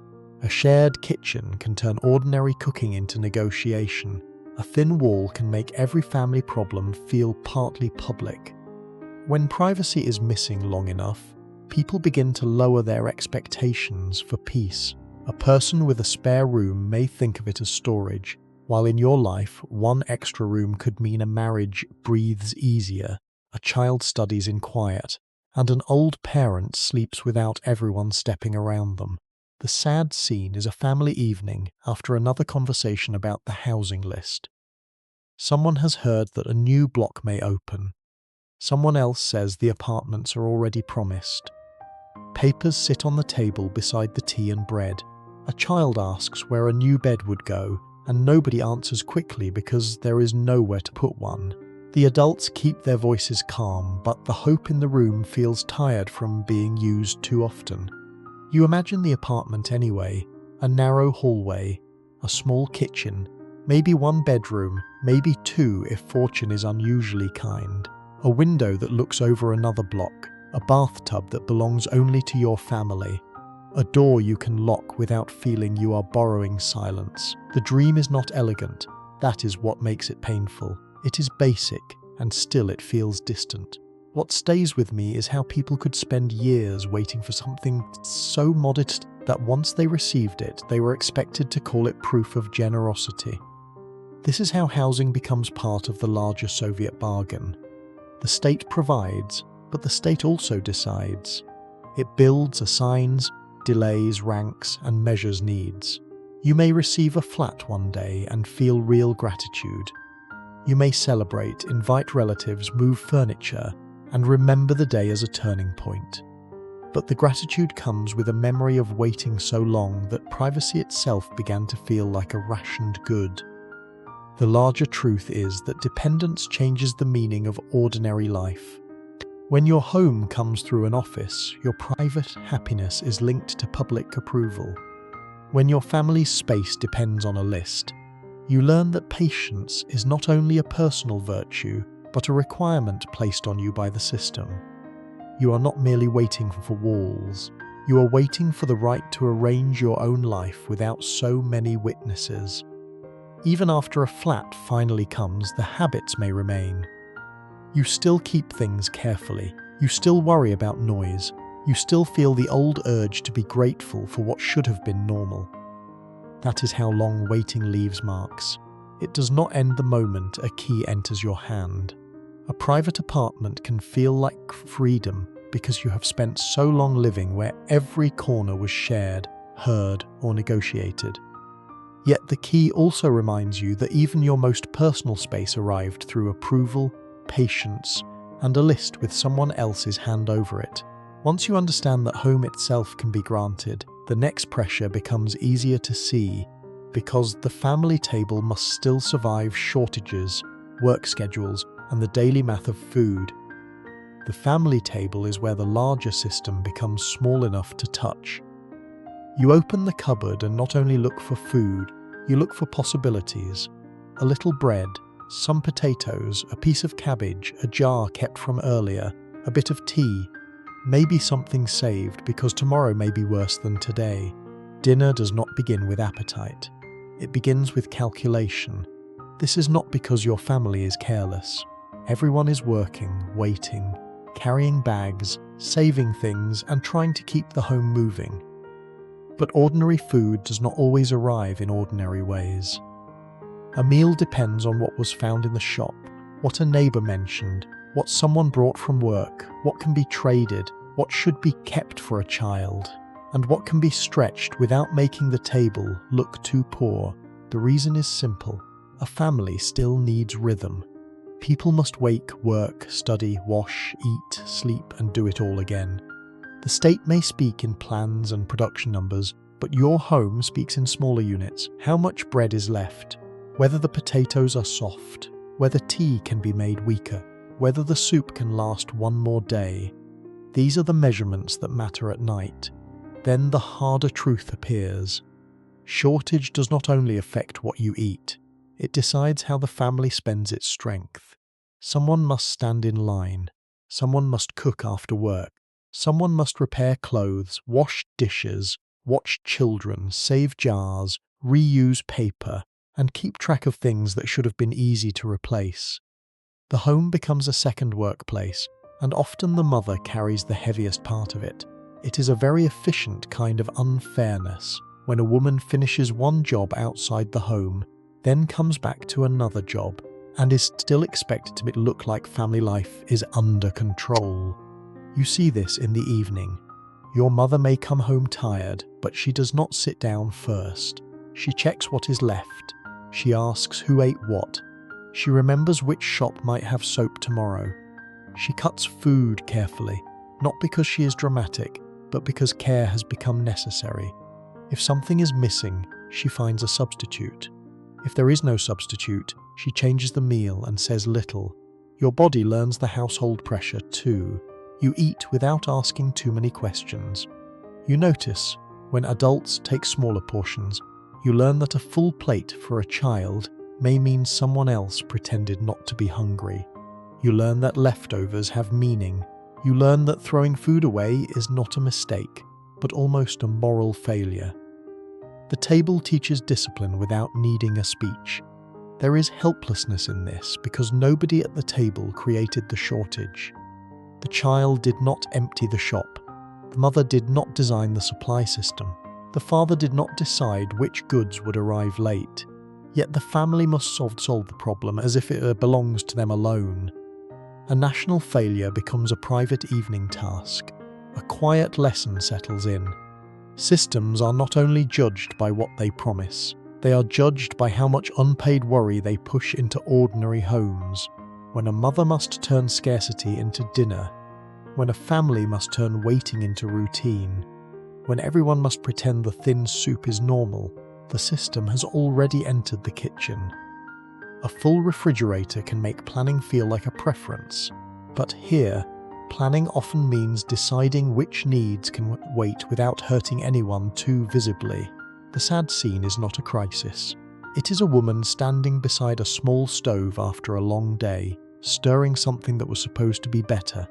The kitchen is warm, crowded, and tired. A child does homework nearby. Someone's work clothes hang from a chair. The table is not ready because it is also being used for everything else. She tastes the soup, adds salt, looks into the pot, and understands before anyone else does that it will have to be enough. No one may call this suffering. They may even laugh during dinner. Someone tells a small story from work. Someone complains about the line. Someone says maybe tomorrow something better will appear. The family eats, and for a moment, life holds together. That is the difficult part to explain. People can be worn down and still make warmth. They can live in a state of shortage and still protect one another from feeling it too sharply. What stays with me is the quiet skill of families who made hardship look ordinary, so their children would not feel every crack in the wall. This is where Soviet life becomes most honest. Not in the loud parade, not in the official report, not in the speech about production and progress. It appears in the pot, the cupboard, the reused jar, the mended sleeve, the shopping bag by the door, and the tired face of someone trying to make tomorrow less difficult. The big system becomes visible through small domestic habits. The larger truth is that family life absorbs what public life fails to provide. If shops are unreliable, the family adapts. If wages are modest, the family stretches. If services are slow, the family waits, repairs, asks around, and makes do. The home becomes a buffer between the person and the system, but a buffer also gets worn down. It protects, and it pays the price for protecting. After enough years, this becomes normal language. You do not say the family is managing scarcity. You say dinner is ready. You do not say the mother has carried the weight of the system into the kitchen. You say she is busy. You do not say the cupboard reveals the truth more clearly than the newspaper. You say there is not much left. The family meal may look simple, but it carries the work of queues, wages, favours, repairs, and quiet sacrifice. Around that mall table, people keep living by turning shortage into routine and worry into care. Yet even in a life full of limits, there are still evenings when someone laughs, music plays, and the room feels almost light enough to forget what it took to reach that moment. Joy does not disappear just because life is difficult.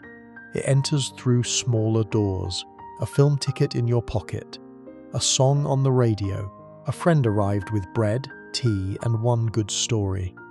You know the shortages are still there. You know the walls are still thin. But for a few hours, life feels less like waiting and more like living. This matters because Soviet life is not one long dark corridor. If it were only misery, it would be easier to describe. You go to work, stand in lines, deal with papers, and carry caution in your voice. But you also fall in love, you visit friends, you celebrate birthdays with whatever food can be found. You watch comedies, listen to music, save for a holiday, and remember certain evenings as warm. The reason is simple. People do not stop being human because the system is heavy. They still want laughter, closeness, pride, romance, and rest. A woman may spend half the day in a queue and still put on a good dress. A man may complain about work and still bring flowers. Students may repeat official lines in class, then trade songs and jokes when adults are not listening too closely. Then the truth becomes more complicated. Joy exists, but it exists inside limits. You may dance in a small apartment, but the neighbours can hear. You may travel for a holiday, but your choices are limited. You may feel free for one evening, while still knowing the larger shape of life has already been drawn around you. It would be too easy to call this life only grey, because even a grey room can become bright when someone brings a guitar, a cake, or news that makes everyone laugh. Your body remembers these good moments. The warmth of crowded kitchens, the pressure of someone's shoulder beside yours on a sofa. The taste of tea was made strong for guests. A song was played quietly because it was late. People lean over the table and forget for a while that tomorrow may bring another line, another report, another careful conversation. The happiness is real. It is not fake simply because it happens in a hard place. A wedding in a cramped hall can still make people cry. A child's birthday with modest sweets can still feel important. A summer trip to the sea, a sanatorium, a village, or a relative's home can still become one of the best memories of the year. There is helplessness in this too, because even joy must often be adjusted. You celebrate with what is available, not what you imagined. You invite fewer people because there is not enough space. You lower the music because of the walls. You hide certain books or tapes when someone unfamiliar visits. You laugh, but sometimes your laughter knows when to stop. A quiet lesson settles in. Human beings can make meaning under limits, but that does not make the limits harmless. The ability to enjoy life is not proof that the pressure was small. It is proof that people are stubborn and skilled at finding warmth where official life gives them little room. A life with easy choices may treat pleasure as something planned, but here pleasure often arrives as something rescued from the day before the day takes it back. The sad scene is not sad at first. Friends gather in a small apartment. Someone has found sausage, someone brought potatoes, someone saved a little wine, and someone knows a song everyone wants to hear. The table is crowded with mismatched plates. People sit on the bed, windowsill, stools, and the floor. For a moment, the room feels larger than it is. Then a detail reminds you. The food is counted carefully. The voices drop when the talk turns too political. A joke is changed halfway through. Someone mentions a cousin who got a better holiday place because of connections. Someone else laughs, but the laugh carries a little bitterness. The evening stays pleasant, yet the frame around it has not disappeared. What stays with me is that people were not only surviving the systems, they were also trying to protect the parts of themselves the system had not managed to organize. This is why the story must include joy. Without it, the picture becomes false. Soviet families did not spend every day in despair. They raised children, cared for parents, studied, joked, loved, argued, sang, and waited for spring. Some people felt real pride in their country. Some remembered youth with tenderness. Some still missed the security, shared rituals, and sensed that life had a known path. But the larger truth is that joy and pressure can live in the same room. A person can laugh in the evening and stand in a humiliating line the next morning. A family can celebrate a wedding and still wait years for housing. Real happiness does not erase the structure around it. It only proves people found ways to breathe inside it. So you learn not to mistake warmth for freedom. A good evening is still good. A kind neighbour is still kind. A song still matters. But the limits remain when the guests leave, when the dishes are washed, when the room is quiet again, and when tomorrow's tasks return. There are nights when Soviet life feels almost gentle, because people fill a small room with jokes, music, food, and affection. The tenderness is real, but so is the frame that keeps pressing around it. By morning, the same world will place another object in your path. A foreign pair of jeans, a cassette, or a small Western thing that makes ordinary Soviet happinesses feel less complete than it did the night before. A pair of Western jeans does not look like a political object at first. It looks like clothing, blue fabric, metal buttons, rough seams, a shape that seems ordinary in another part of the world. But when you see it in Soviet life, on someone's body, in someone's bag, or folded carefully like something rare, it does not feel ordinary. It feels as if a small piece of another world has entered the room. You may first notice it on a young person in the street. The jeans are worn with a confidence that seems hard to explain. They are not a uniform. They are not the same dull trousers everyone else owns. They carry a different looseness, almost a different posture. People look without trying to look. Some admire. Some disapprove. Some pretend not to care, which is often another way of caring. The reason is simple. Western goods are not only goods, they arrive with stories attached. Jeans, chewing gum, cassette tapes, foreign cigarettes, perfume, cosmetics, records, small electronics or glossy packages can feel larger than their size. They suggest choice, colour, private taste, and a life where shops might hold more than people expect. You do not need to understand economics to feel the difference. You only need to compare it with the things around you. The same coats, the same shoes, the same practical bags, the same shelves that often disappoint. Then someone brings out a foreign cassette, and suddenly the room changes. People ask where it came from. A cousin? Someone who travelled? Someone who traded? It is a strange achievement when a society can make a pair of trousers feel like evidence from another planet. The body reacts before the mind becomes serious. You want to touch the denim. You want to hear the cassette. You want to smell the foreign cigarette packet, even if you do not smoke. A small object gathers attention because it breaks the pattern. It is different in a way that makes your own surroundings look more planned, more controlled, and more tired. There is helplessness in wanting something so small and knowing it is not really small here. You cannot simply walk into a shop and choose it. You may need connections, hard currency, a black market contact, a friend with access, or someone willing to trade. The object becomes tangled with risk, price, and rumour. You may desire it, but you also know desire itself must be managed carefully. A quiet lesson enters through that desire. Control over goods is also control over imagination. If people only see what the system provides, they may learn to want within its limits. But when a foreign object appears, it quietly suggests that the limits are not natural.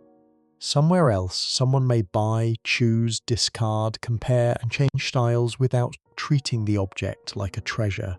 The sad scene is small. A young person tries on a pair of jeans in a cramped room while others watch. The fabric may not fit perfectly. It may be second-hand, too expensive, or bought through someone nobody fully trusts. Still, the person stands differently. A mirror becomes important. Someone laughs, someone warns not to show off too much, and someone older says it is only clothing. But everyone knows it is not only clothing. A person surrounded by full racks of clothes may barely notice one pair of jeans, while you can watch the same thing turn a quiet room into a place of envy, pride, and worry. Western things also create arguments. Older people may see vanity, weakness, or foolish fascination. Officials may speak about harmful influence or empty consumerism. Friends may see style, freedom, music, youth, and a way to become slightly less identical. You may not want to reject your whole life. You may simply want a choice that feels like it belongs to you. That is what makes the object powerful. It does not have to shout against the system. It only has to sit on a table and look possible. A cassette can bring a song that was not approved for your daily routine. A lipstick can make a face feel chosen rather than assigned. These things do not overthrow anything by themselves, but they loosen something inside people. What stays with me is how unfair it feels that ordinary taste had to become a kind of longing, as if wanting a different fabric or song needed a secret explanation. The larger truth is that scarcity does not only limit comfort, it gives meaning to objects that should have remained simple.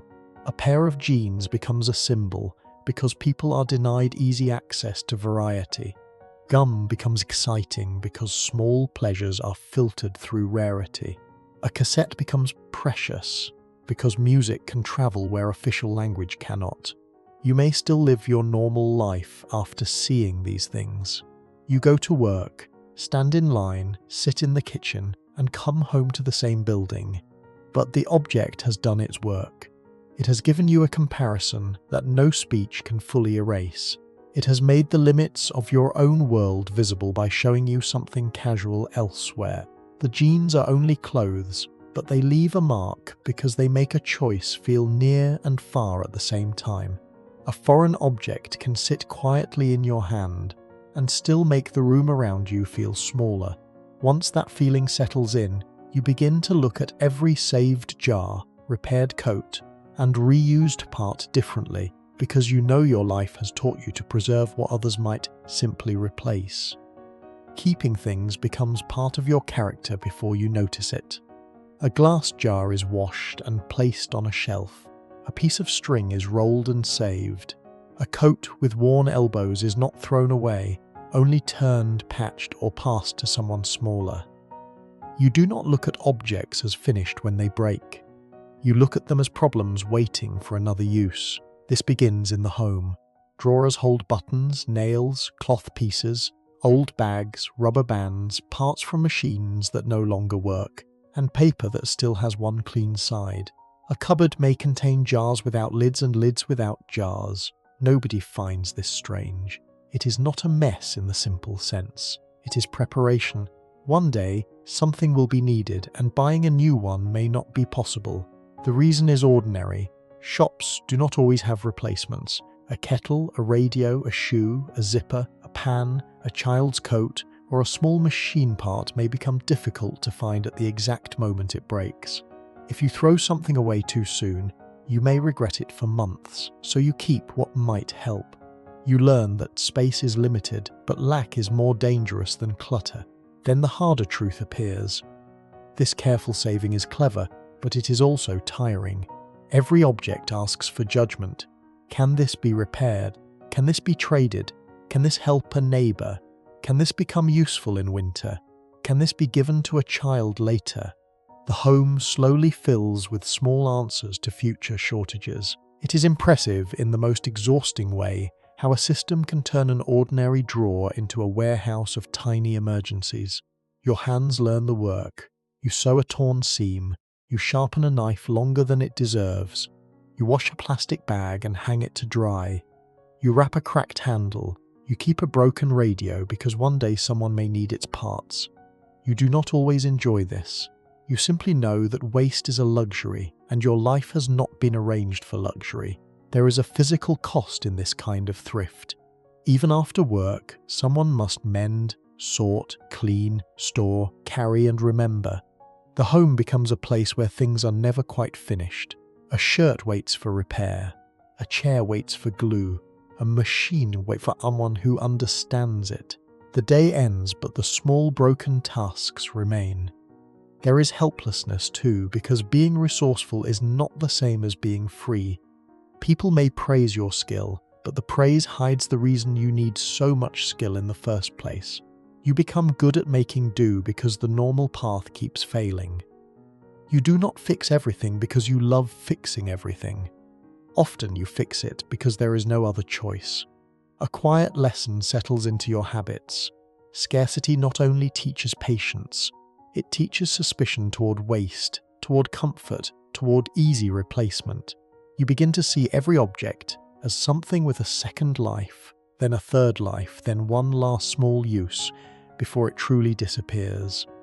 A person who can replace a broken appliance with a quick purchase may never know the strange loyalty you can feel toward an ugly old thing that still works if treated gently. The sad scene is an evening at the table. Someone turns a worn coat inside out and checks the lining.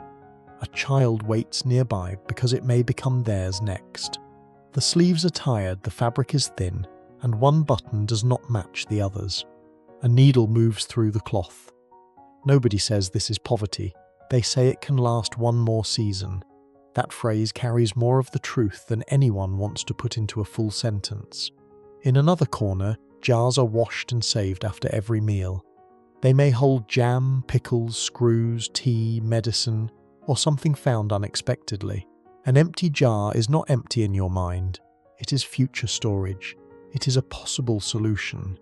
It is one more small defense against a shop shelf that may not help you when needed.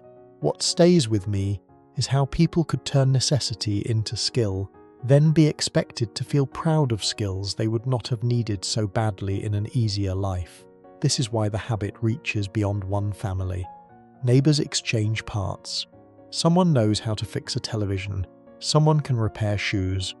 Someone has spare wire, a jar lid, a bit of cloth or a tool borrowed so often it almost belongs to the whole stairwell. These exchanges create warmth, but they also reveal how much ordinary life depends on private effort. The larger truth is that shortage makes people talented in quiet, practical ways. It teaches patience, invention, memory, and care. But it also steals time. It turns evenings into maintenance. It turns cupboards into storage for problems not yet visible. It makes normal life feel like something that must be constantly held together by hand. After enough years, throwing things away feels wrong even when you no longer need them. The habit has entered deeper than reason. You keep too much because once you lived with too little. You repair too long because the replacement once felt uncertain. A life of shortages can remain inside a person even when the shelf in front of them is finally full. You keep jars, buttons, bags, and old parts because each one has saved you from helplessness at least once. The objects around you are not only clutter, but they are also a memory of how much work ordinary life demanded. Yet the same habit that makes you careful also makes you smaller, because you still know a careless word can break more than any machine in the cupboard. Not knowing who is listening changes the way you stand in a room. You may never meet a secret policeman. You may never be questioned in an office. You may never see your name inside a file. Most days look ordinary enough. You go to work, stand in line, repair things at home, drink tea, visit someone, and return to the same narrow apartment. Yet somewhere under all of that, a small warning stays awake. It begins with simple caution. At work, you do not speak too sharply. In the stairwell, you do not finish every complaint. On a bus, you keep your voice low when the conversation touches the state, the party, shortages, or some official lie everyone already knows. You may trust the person beside you, but you do not always trust the person behind you, or the person who will hear the story later. The reason is plain. A wrong sentence does not have to destroy your life to make your life harder. It may damage a job, delay an opportunity, bring attention, create trouble for a relative, or make people treat you as unsafe. You do not need constant terror for caution to work. You only need enough stories, enough warnings, enough examples from the past, and enough uncertainty about where the line really is. Then the deeper truth appears. You begin to help the pressure do its work. No one reaches across the table to cover your mouth. No one stands at every corner with a notebook. You do it yourself. You cut a sentence shorter. You turn a criticism into a joke. You change a name. You pretend not to understand something too clearly. You make yourself smaller before anyone has asked you to. It is a very quiet kind of control when the state does not need to enter the room because your own caution has already taken a chair. Your body learns this shrinking. Your eyes check faces before your voice changes. Your shoulders relax more in the kitchen than in the office. Your laugh becomes different depending on who is present. If someone says something too open, your stomach tightens before your mind has time to answer. You may even feel annoyed with that person, not because they are wrong, but because they are making the room unsafe. The cost is not dramatic every day. That is what makes it settle so deeply. You still eat, work, sleep, love, and celebrate, but you do all of it with a second self nearby, the one that edits, checks, and measures. A thought may begin honestly, then become softer before it reaches your mouth. A joke may form, then die quietly. A question may appear, then disappear because the answer might create more risk than knowledge. There is helplessness in this because the danger is difficult to see. If someone reports you, you may not know who it was. If someone misunderstands you, you may not know how far the sentence travels. If nothing happens, you do not know whether you were safe or simply lucky. Uncertainty becomes the real listener. It sits in every room where trust is not complete. A quiet lesson settles into your behavior. Fear does not have to shout to be effective. Sometimes it becomes politeness. Sometimes it becomes maturity. Sometimes it becomes the practical advice older people give younger ones. Do not say that here. Do not joke like that. Do not write it down. Do not make yourself noticeable. The words sound caring, and often they are, but they also pass the cage from one person to another.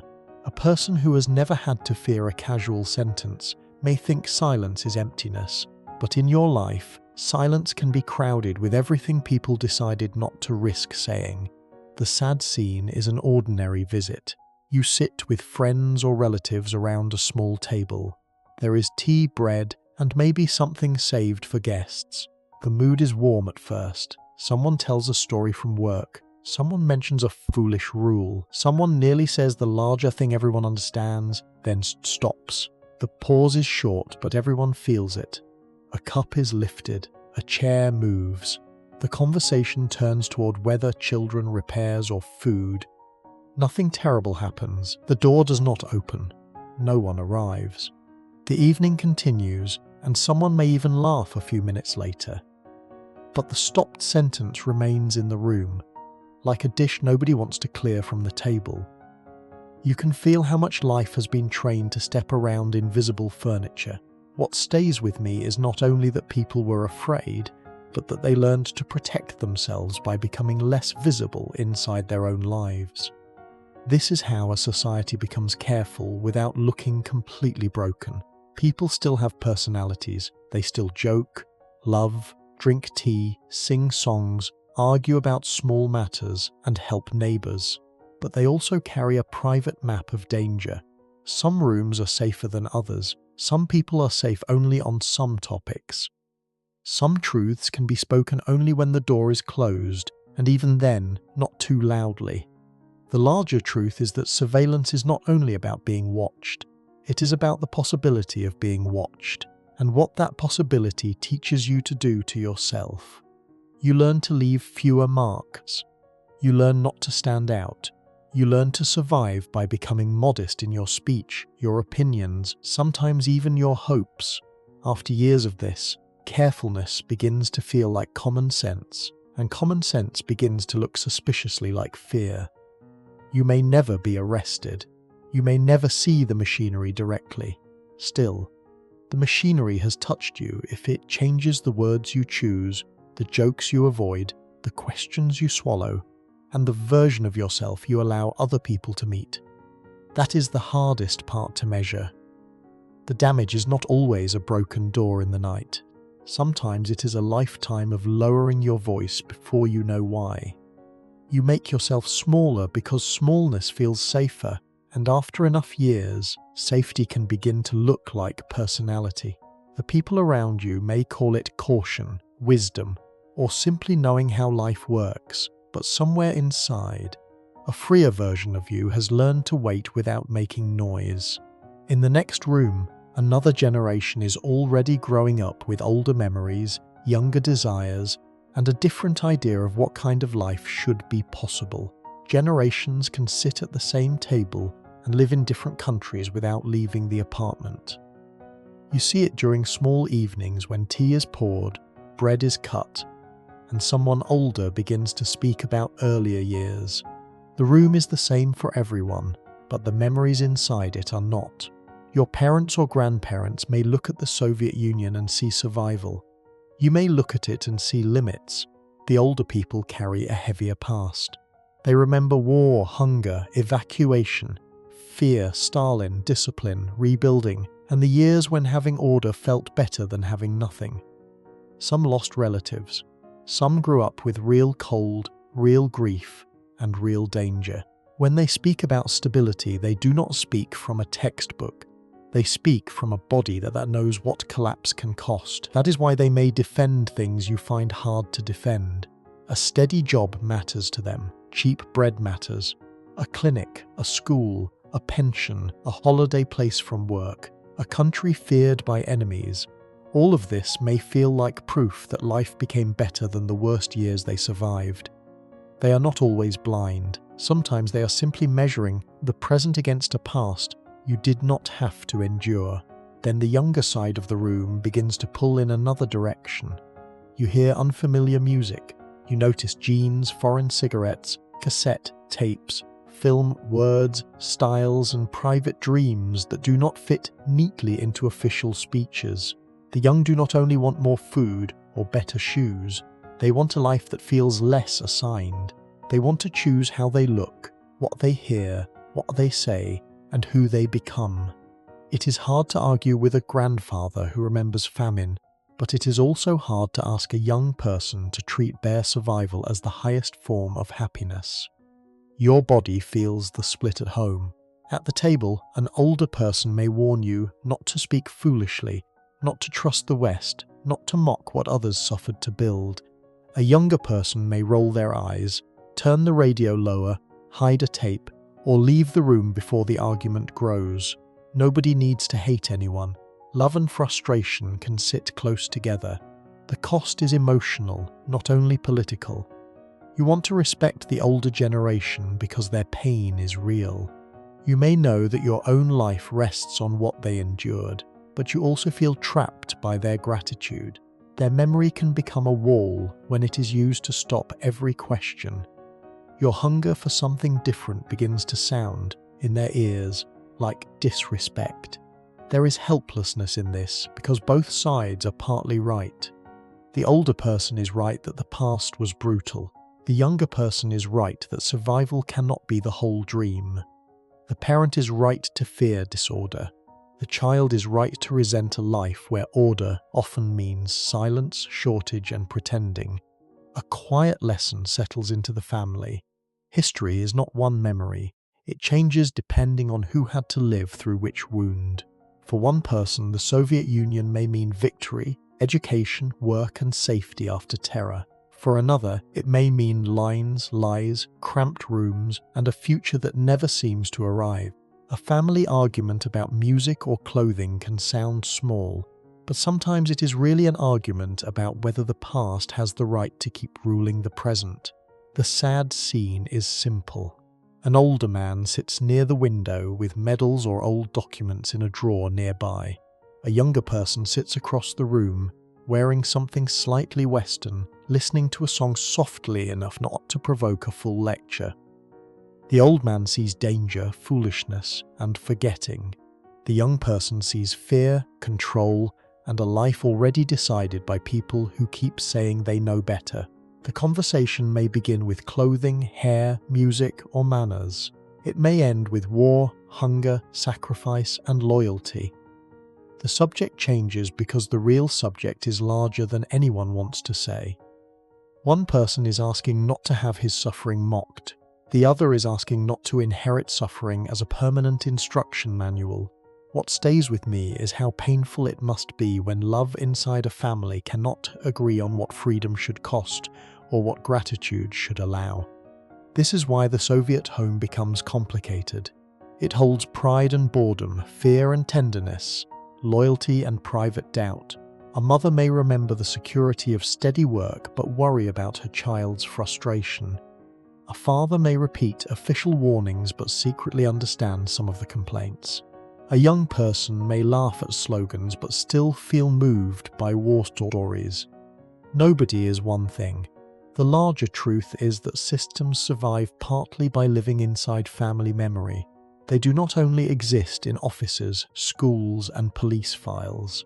They live in parental warnings, in old grief, in stories repeated during meals, and in the guilt younger people feel when they want more than survival.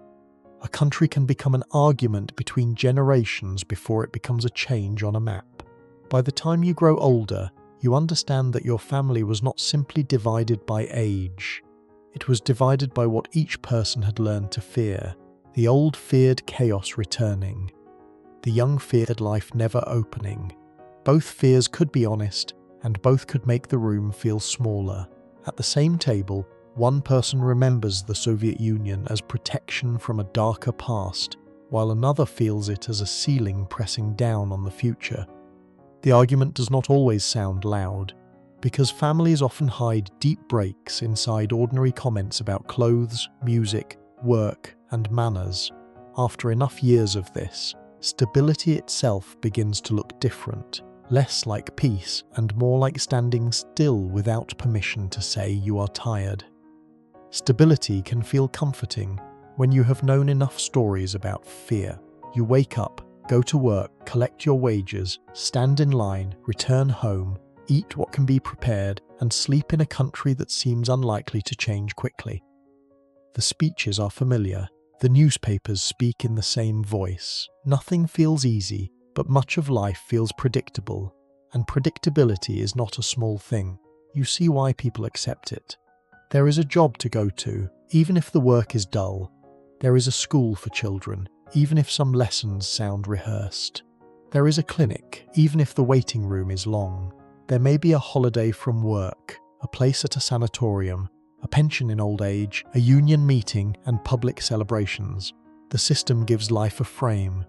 At first, that frame can calm you. After the violence older people remember, after war, hunger, Stalin, and sudden loss, a life where tomorrow looks like today can seem merciful. You do not want chaos. Nobody at the table wants to return to the years when fear came more openly, so you learn to value quiet order, even when that order is grey. Then the quiet begins to thicken. The same shortages remain, the same slogans return, the same meetings repeat, the same portraits hang above the same tired faces. You hear about progress, but the shop shelves still disappoint you. You hear about the future, but the future seems to have taken a long lunch break somewhere far from your street.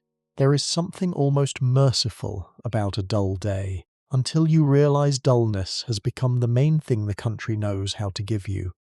Your body adapts to the slow pace.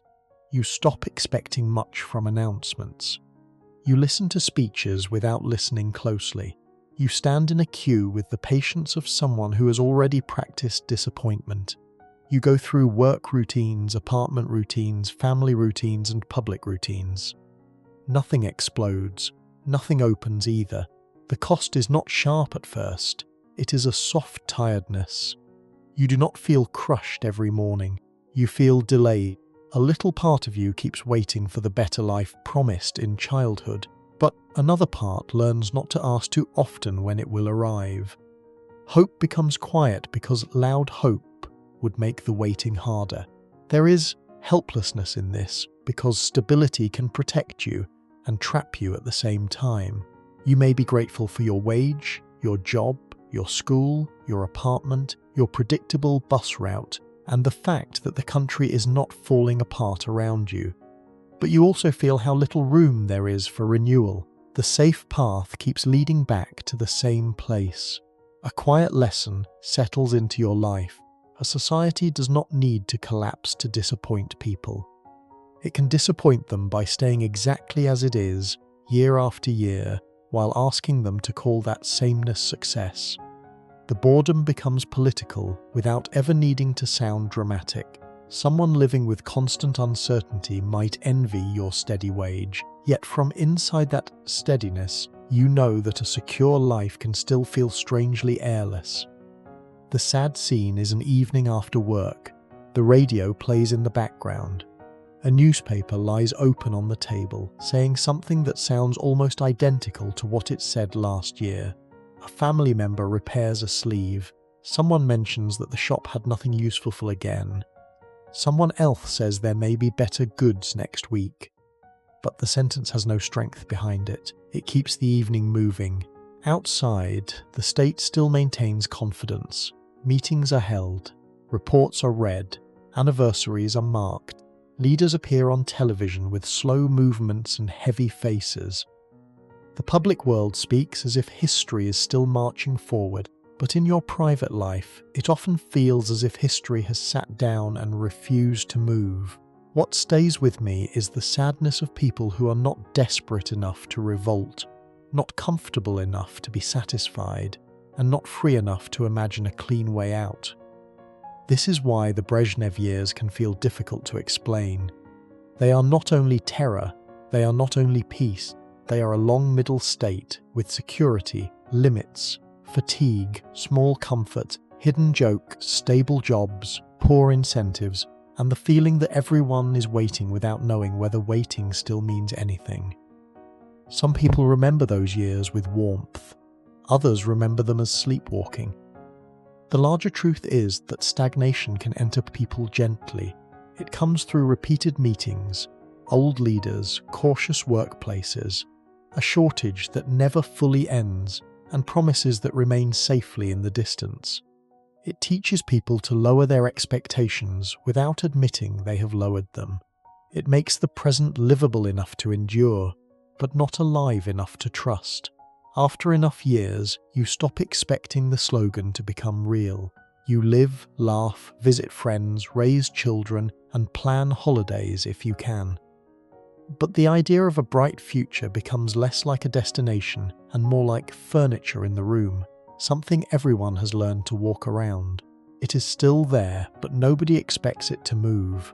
The stability around you is real enough to keep life from breaking, and empty enough to make life feel paused.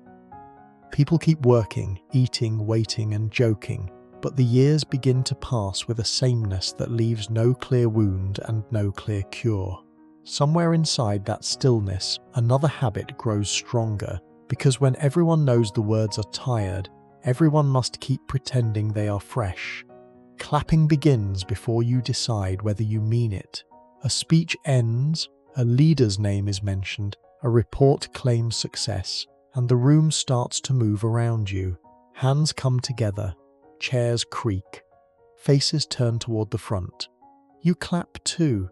Not loudly enough to look foolish, not weakly enough to be noticed. It is only a small action, but it teaches you something about the kind of life you are in. You know the routine well. At work, there are meetings where the right phrases must be repeated. At school, there are answers that sound better when spoken together. In public celebrations, people stand in the proper place, look toward the proper banner, and listen to words that have passed through so many mouths they no longer feel attached to any one person. Nobody asks what you truly think. They ask whether you can appear in the correct shape. The reason is simple. Refusing is harder than joining. If everyone claps and you do not, your silence becomes visible. If everyone reads the statement and you look away, the room notices. If everyone agrees that the plan is good, the speech is wise, the future is bright, or the report is impressive, then doubt must either hide inside you or become a problem outside you. Most people choose the safer place for doubt. At first, this feels like ordinary caution. You are not making a great moral decision. You are just getting through the meeting.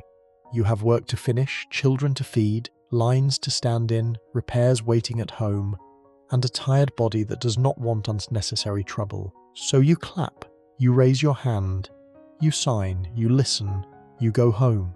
The strange thing is that the performance becomes easier once everyone understands it is a performance, because then belief is no longer required, only timing. Your body learns the rhythm. You know when to nod. You know when to laugh lightly. You know when a serious face is needed. You know when to say the phrase that proves you are not resisting. In a workplace meeting, your eyes may rest on the table while your hands clap with everyone else. In a public ceremony, your thoughts may drift towards supper while your face remains obedient. The cost does not arrive as one great wound. It arrives as a tiredness that is hard to name. You are not forced to believe every word, and that should make things easier. But pretending to believe can become its own kind of work. It uses the face, the voice, the hands, the posture, and the small private place where a person wants to remain honest. There is helplessness in knowing that most people around you may feel the same way. The man beside you may also be bored. The woman in front may also know the report sounds false. The person reading the speech may also know nobody is truly listening. But each person watches the others continue, and because the group continues, the individual continues too. A quiet lesson settles into the room. Falsehood does not always need passionate believers. It can survive through tired participants. It can survive because people have families, jobs, housing applications, reputations, and old fears. It can survive because one person alone does not want to be the first hand that stops clapping. Someone raised in a place where leaving a dull meeting means only lost time may not understand how heavy a room can feel when the safest choice is to act convinced. The sad scene is an ordinary workplace gathering. People sit under poor lighting. Coats hang near the door. A report is read about improvement, fulfillment, responsibility, and collective success. You know the machines are old. You know supplies were missing. You know the numbers have been cleaned. A few people look at the floor. Someone coughs. Then the report ends and applause begins. You clap with them. You do not hate the people in the room. That is part of the sadness. They are not all cowards. They are tired workers, clerks, teachers, technicians, mothers, fathers, sons, daughters, people trying to keep their lives from becoming harder. They have learned the same motions because the same world taught them. After the meeting, someone may joke quietly in the corridor, and the joke will be more honest than the applause. What stays with me is not that people pretended, but that pretending became so normal it could pass through an entire room without anyone needing to explain the rules. This becomes part of society beyond meetings. You read what should be read. You repeat what should be repeated.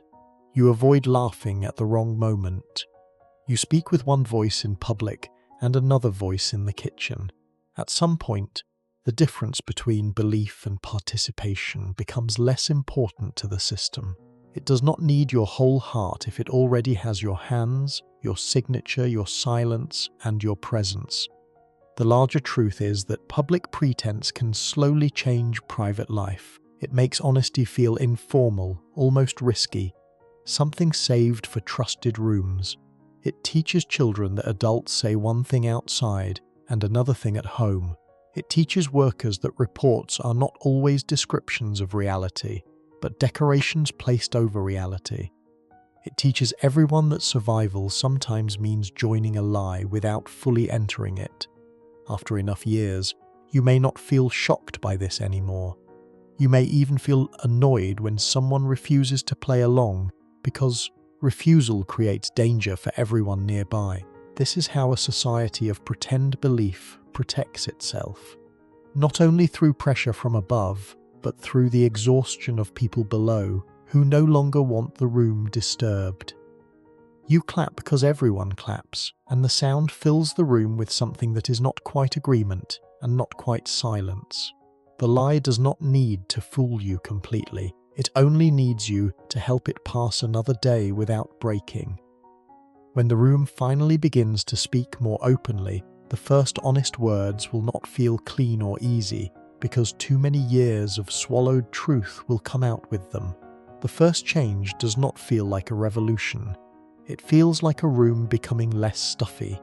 You still wake up in the same apartment, still pass the same stairwell, still stand in the same shops, and still go to the same workplace. But something in the air begins to loosen. Words that once belonged only to kitchens, trusted friends, and late evening whispers start appearing in newspapers, on television, in public discussions, and in voices that no longer sound quite as afraid. Before we go deeper into this uneasy opening, take a moment to like the video and subscribe. At first, the feeling is almost exciting. People speak about reform, openness, renewal, honesty, and the need to fix what has been hidden for too long. You hear names, facts, failures, and questions that would once have made a room turn quiet. Someone criticizes corruption more openly. Someone questions the reason this matters is simple. For years, people have carried two versions of life. One version for public spaces, one version for the kitchen, one version for meetings, one version for trusted rooms. When that wall begins to weaken, people not only hear new information, they hear confirmation. Many things they suspected, joked about, or suffered quietly are suddenly being said in a voice large enough to reach beyond one apartment. Then the harder truth appears. Openness not only brings relief, it also brings shock. Once people begin speaking more honestly, the problems look larger than expected. Shortages are not just bad luck. Corruption is not just a few selfish people. The past is not as clean as schoolbooks made it sound. The system has not only made mistakes, it has trained whole lives around silence, fear, waiting, and pretending. It is a strange kind of fresh air when the first deep breath also fills your lungs with dust from everything that had been shut away. Your body reacts to this new speech with both interest and caution. You read more carefully, you listen longer, you watch television not only for the official voice, but for signs that something real might be said. At work, conversations stretch a little further than before. In the kitchen, people speak more boldly, but still glance toward the door out of habit. Fear does not leave just because the language changes. The cost is confusion. You had spent years learning how to survive inside a stable, limited world. Now the world starts explaining itself differently. What were you supposed to believe before? What are you supposed to believe now? If the old certainty was false, then what happens to the years spent repeating it, clapping for it, working under it, and teaching it to children? There is helplessness in the speed of truth once it begins to move. For years, silence made life feel heavy but controlled. Now speech makes life feel open but unstable. You may feel hope one day and dread the next. You may want to change but fear what change will break. You may want honesty but feel wounded by how much dishonesty has been required from everyone. A quiet lesson settles into this period. A society cannot hide its cracks forever without making the repair more painful. When truth is delayed for too long, it does not arrive gently. It arrives carrying old grief, anger, embarrassment, blame, memory, and the uneasy feeling that many people helped maintain a life they did not fully trust. A person who has always been allowed to complain may not understand how frightening it can feel when the complaint finally becomes public after decades of being trained to stay private. The sad scene is an evening in front of the television. The room is familiar. Tea sits on the table. Someone repairs a sleeve or sorts papers, but the broadcast sounds different. A speaker names a failure more directly than expected. An older person frowns. A younger person leans closer. Someone says they always knew. Someone else says not to speak too quickly. The old caution and the new courage sit in the same room, neither one fully winning. The same thing happens with newspapers. People pass articles around. They underline lines. They talk about what was written, what was admitted, and what still was not admitted. A story that once would have moved only through rumour now appears in print. The print gives it weight, but also makes it harder to escape. Once something is said publicly, pretending not to know becomes more difficult. What stays with me is how truth can feel like liberation and injury at the same time, because it frees your mouth while hurting the life you thought you understood. This is why the reform years do not feel simple. They are not only cheerful, they are not only frightening, they open doors, but behind those doors are unpaid debts, hidden crimes, weak factories, tired workers, national tensions, shortages, old lies, and people who suddenly realize that the future may not be the one they were promised. The room is open now, but the air is not clean. The larger truth is that people can become accustomed to a closed life. They may complain about it, suffer under it, and still fear what happens when it opens too quickly. Silence had been a prison, but it had also become a routine. Openness brings hope, but hope begins asking practical questions. Who will fix the shelves? Who will repair the economy? Who will admit guilt? Who will decide what comes after belief? By the time you hear more voices speaking freely, you understand that the old Soviet world is no longer as solid as it looked. Its authority had depended not only on police, officers and slogans, but on everyone agreeing to keep certain things half hidden. Once people begin saying them aloud, the walls still stand, but they no longer sound the same when you touch them. The new words make life feel wider, but they also make the floor feel less steady beneath you. You wanted honesty, yet honesty begins to pull old certainties apart faster than many people can bear. In that open air, the country does not simply change its language. It starts moving toward a break that will reach the kitchen table, the wallet, the job, and the way you name your own life. The collapse does not arrive only as a headline. It enters the apartment in pieces. A voice on television says things are changing. Newspapers use words that used to feel impossible. People stand in kitchens, offices, queues, and stairwells trying to understand whether the country they live in has ended or whether it is only changing its name. Outside, flags, offices, borders, leaders, and speeches begin to shift. Inside, your family still needs bread, money, work, medicine, and an answer for what tomorrow means. Some people feel relief. You can see it in their faces. They say the old system had become a lie, a cage, a tired machine that could no longer feed its own people or tell the truth about itself. They speak about freedom, open borders, private business, new choices, and the chance to stop pretending. For them, the collapse feels like air after a room kept shut for too long. Other people feel fear before they feel anything else. They do not trust the new words. They remember war, hunger, Stalin, rebuilding, and the long value of order. A country disappearing does not sound like liberation to them.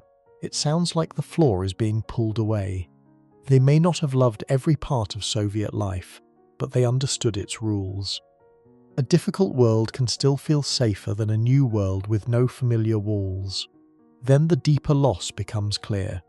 You are not only losing a flag, you are losing the story that explained your life.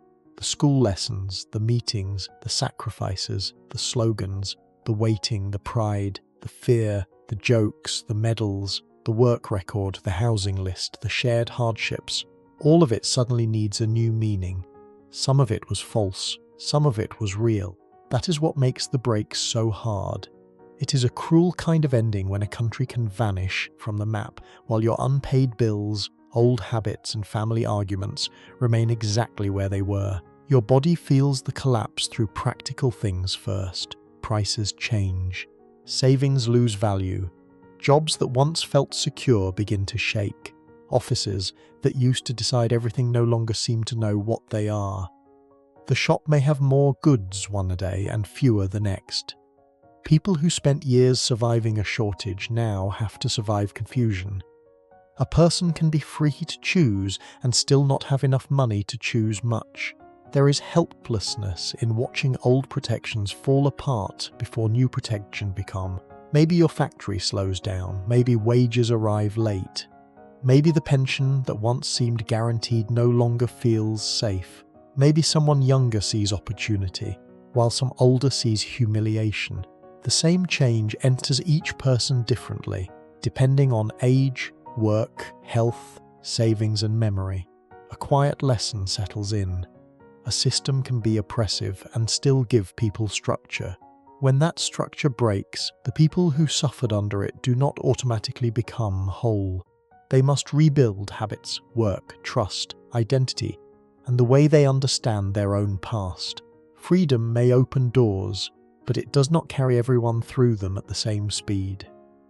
A person watching from a comfortable distance may call it the end of an empire, but inside a kitchen, it can look more like a mother counting money that no longer means what it meant last month. The sad scene is familiar.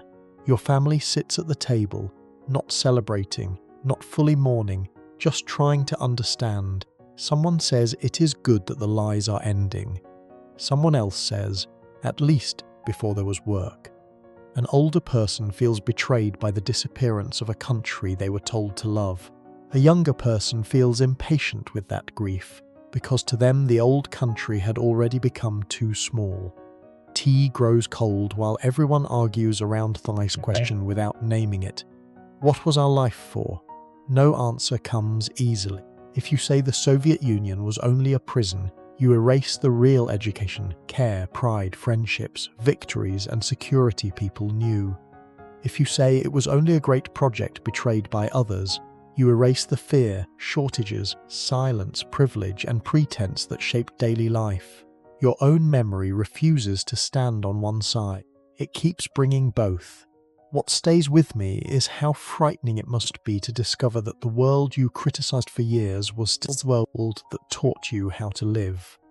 This is why the collapse reaches deeper than politics. It enters language. Words like comrade, plan, state, future, security, equality, and homeland begin to sound different. Some become embarrassing. Some become painful. Some remain warm in private memory.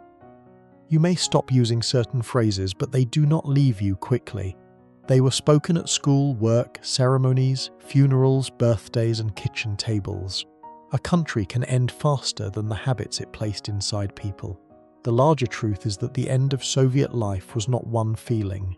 It was relief and grief, freedom and fear, hope and insult, opportunity and loss. Some people stepped forward, some fell behind, some adapted quickly. Some never stopped feeling that something had been taken from them, even if they could not defend everything that had existed before. A collapsed system leaves ruins, but not all ruins are made of concrete. By the time the old name disappears, you understand that history does not ask whether people are ready.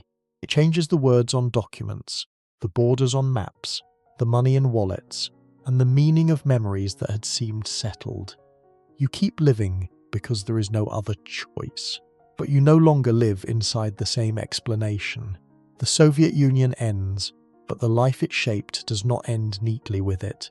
You are left with old fears, old skills, old disappointments, and a strange freedom that does not immediately know how to feed or comfort everyone.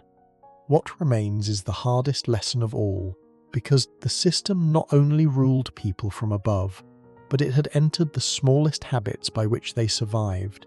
By the end, you stop trying to explain Soviet life with one clean word. It was not only poverty, and it was not only security, it was not only fear, and it was not only pride. It was not only grey buildings, empty shelves, careful speech and long lines. It was also school, work, doctors, neighbors, family meals, songs, jokes, holidays, medals, childhood memories, and the strange comfort of knowing that tomorrow would probably look much like today.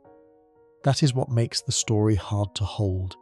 You were educated, you had a workplace, you could see a doctor without first thinking only about money. You lived inside a large collective story that told you your life belonged to something greater than yourself. There were real achievements, real sacrifices, real friendships, and real moments of warmth. A person cannot understand Soviet life honestly by pretending none of that existed, but you also learned to wait. You waited for goods, waited for housing, waited for offices, waited for repairs, waited for permission, waited for the future that was always described as near but never quite arrived. You carried a bag because something might appear. You saved jars because replacing things was never simple. You lowered your voice because words could travel. You clapped because the room was clapping. You learned to make life work around shortages, silences, and small forms of dependence. The cruel part is that many of these habits did not feel dramatic while you were living them, because the system was strongest when it could make limits feel like ordinary life. Your body remembers the lessons even when the country changes. It remembers how to stand in line. It remembers how to check a pocket for a bag. It remembers how to read a room before speaking. It remembers how to keep things that might be useful one day. It remembers the feeling of being grateful for too little, because too little was still better than nothing. A system does not need to shout every day if it has already entered the hands, the mouth, the cupboard, and the family table. There is helplessness in realizing how much you adapted. You did not choose every compromise. Many of them came slowly. First, you waited because everyone waited. Then you saved because everyone saved. Then you pretended because everyone pretended. Then you stopped calling these things strange. That may be the deepest mark a system can leave, not only forcing people to obey, but teaching them to treat obedience as common sense. At the same time, you cannot reduce yourself to a victim. You lived, you loved people, you laughed in kitchens, you helped neighbors, you watched films, listened to songs, raised children, mourned the dead, celebrated weddings, and found small forms of dignity inside narrow spaces. The human part of life survived, not because the system was gentle, but because people kept making warmth where warmth was not guaranteed. A person looking from far away may want a simple verdict, but inside one ordinary apartment, the truth is usually sitting beside tea, bread, tired hands, and memories that do not agree with each other. The lesson is not that every public promise is false. The lesson is that a promise must be judged by what it does to ordinary people after the speech ends. Does it give them room to speak honestly? Does it let them rest without performing? Does it feed them without humiliating them? Does it care for them with enough quality, time, and kindness? Does it allow them to want more than survival? These are not small questions. They are where political life becomes daily life. The sad scene at the end is not the fall of a flag. It is you looking back at a lifetime of little adjustments. The cramped room, the shared corridor, the empty shelf, the folded avoska, the kitchen whisper, the workplace meeting, the old medal, the clinic bench, the repaired coat, the Western cassette, the family argument, the news of reform, the confusion of collapse. None of these things alone explains everything. Together, they show how a system lives inside a person. What stays with me is that the Soviet Union did not only ask people to believe in it, it asked them to organize their hopes, fears, meals, words, and memories around it. This is why the final lesson must be careful. Soviet life gave some people real stability, and it took real freedom from them. It protected some from the worst parts of poverty, and it trapped many inside shortages and dependence. It gave education and medical care, but often with poor quality and tired institutions. It praised equality while letting privilege move through private doors. It spoke of the future while teaching people to endure the present. A system does not always break people with one great disaster. Sometimes it does it more slowly. It makes a shortage normal. It makes silence wise. It makes pretending useful. It makes dependence practical. It makes privacy something to wait for. It makes small wishes feel excessive. Then, after many years, a person may look back and realize that the hardest loss was not only what was taken, but how little they had learned to expect. So when you think about life in the Soviet Union, you do not only think about leaders, flags, borders, or dates. You think about the kitchen, the queue, the pocket with the string bag, the careful joke, the repaired sleeve, the child repeating a bright lesson, the old person defending a painful memory, and the worker clapping without belief. That is where the story becomes human. That is where the system becomes visible. By the end, you understand that Soviet life was not simply a question of good or bad, but a life of real protections wrapped inside real limits. You leave it with the uneasy feeling that people can survive inside a system for so long that survival itself begins to look like loyalty. And as this story closes, may you rest with that quiet thought, not as a shout from history, but as a small warning about how deeply ordinary habits can carry the weight of an entire world. Thank you for staying with this slow journey through Soviet life. Take care of yourself. Let the room grow quiet now, and have a peaceful good night.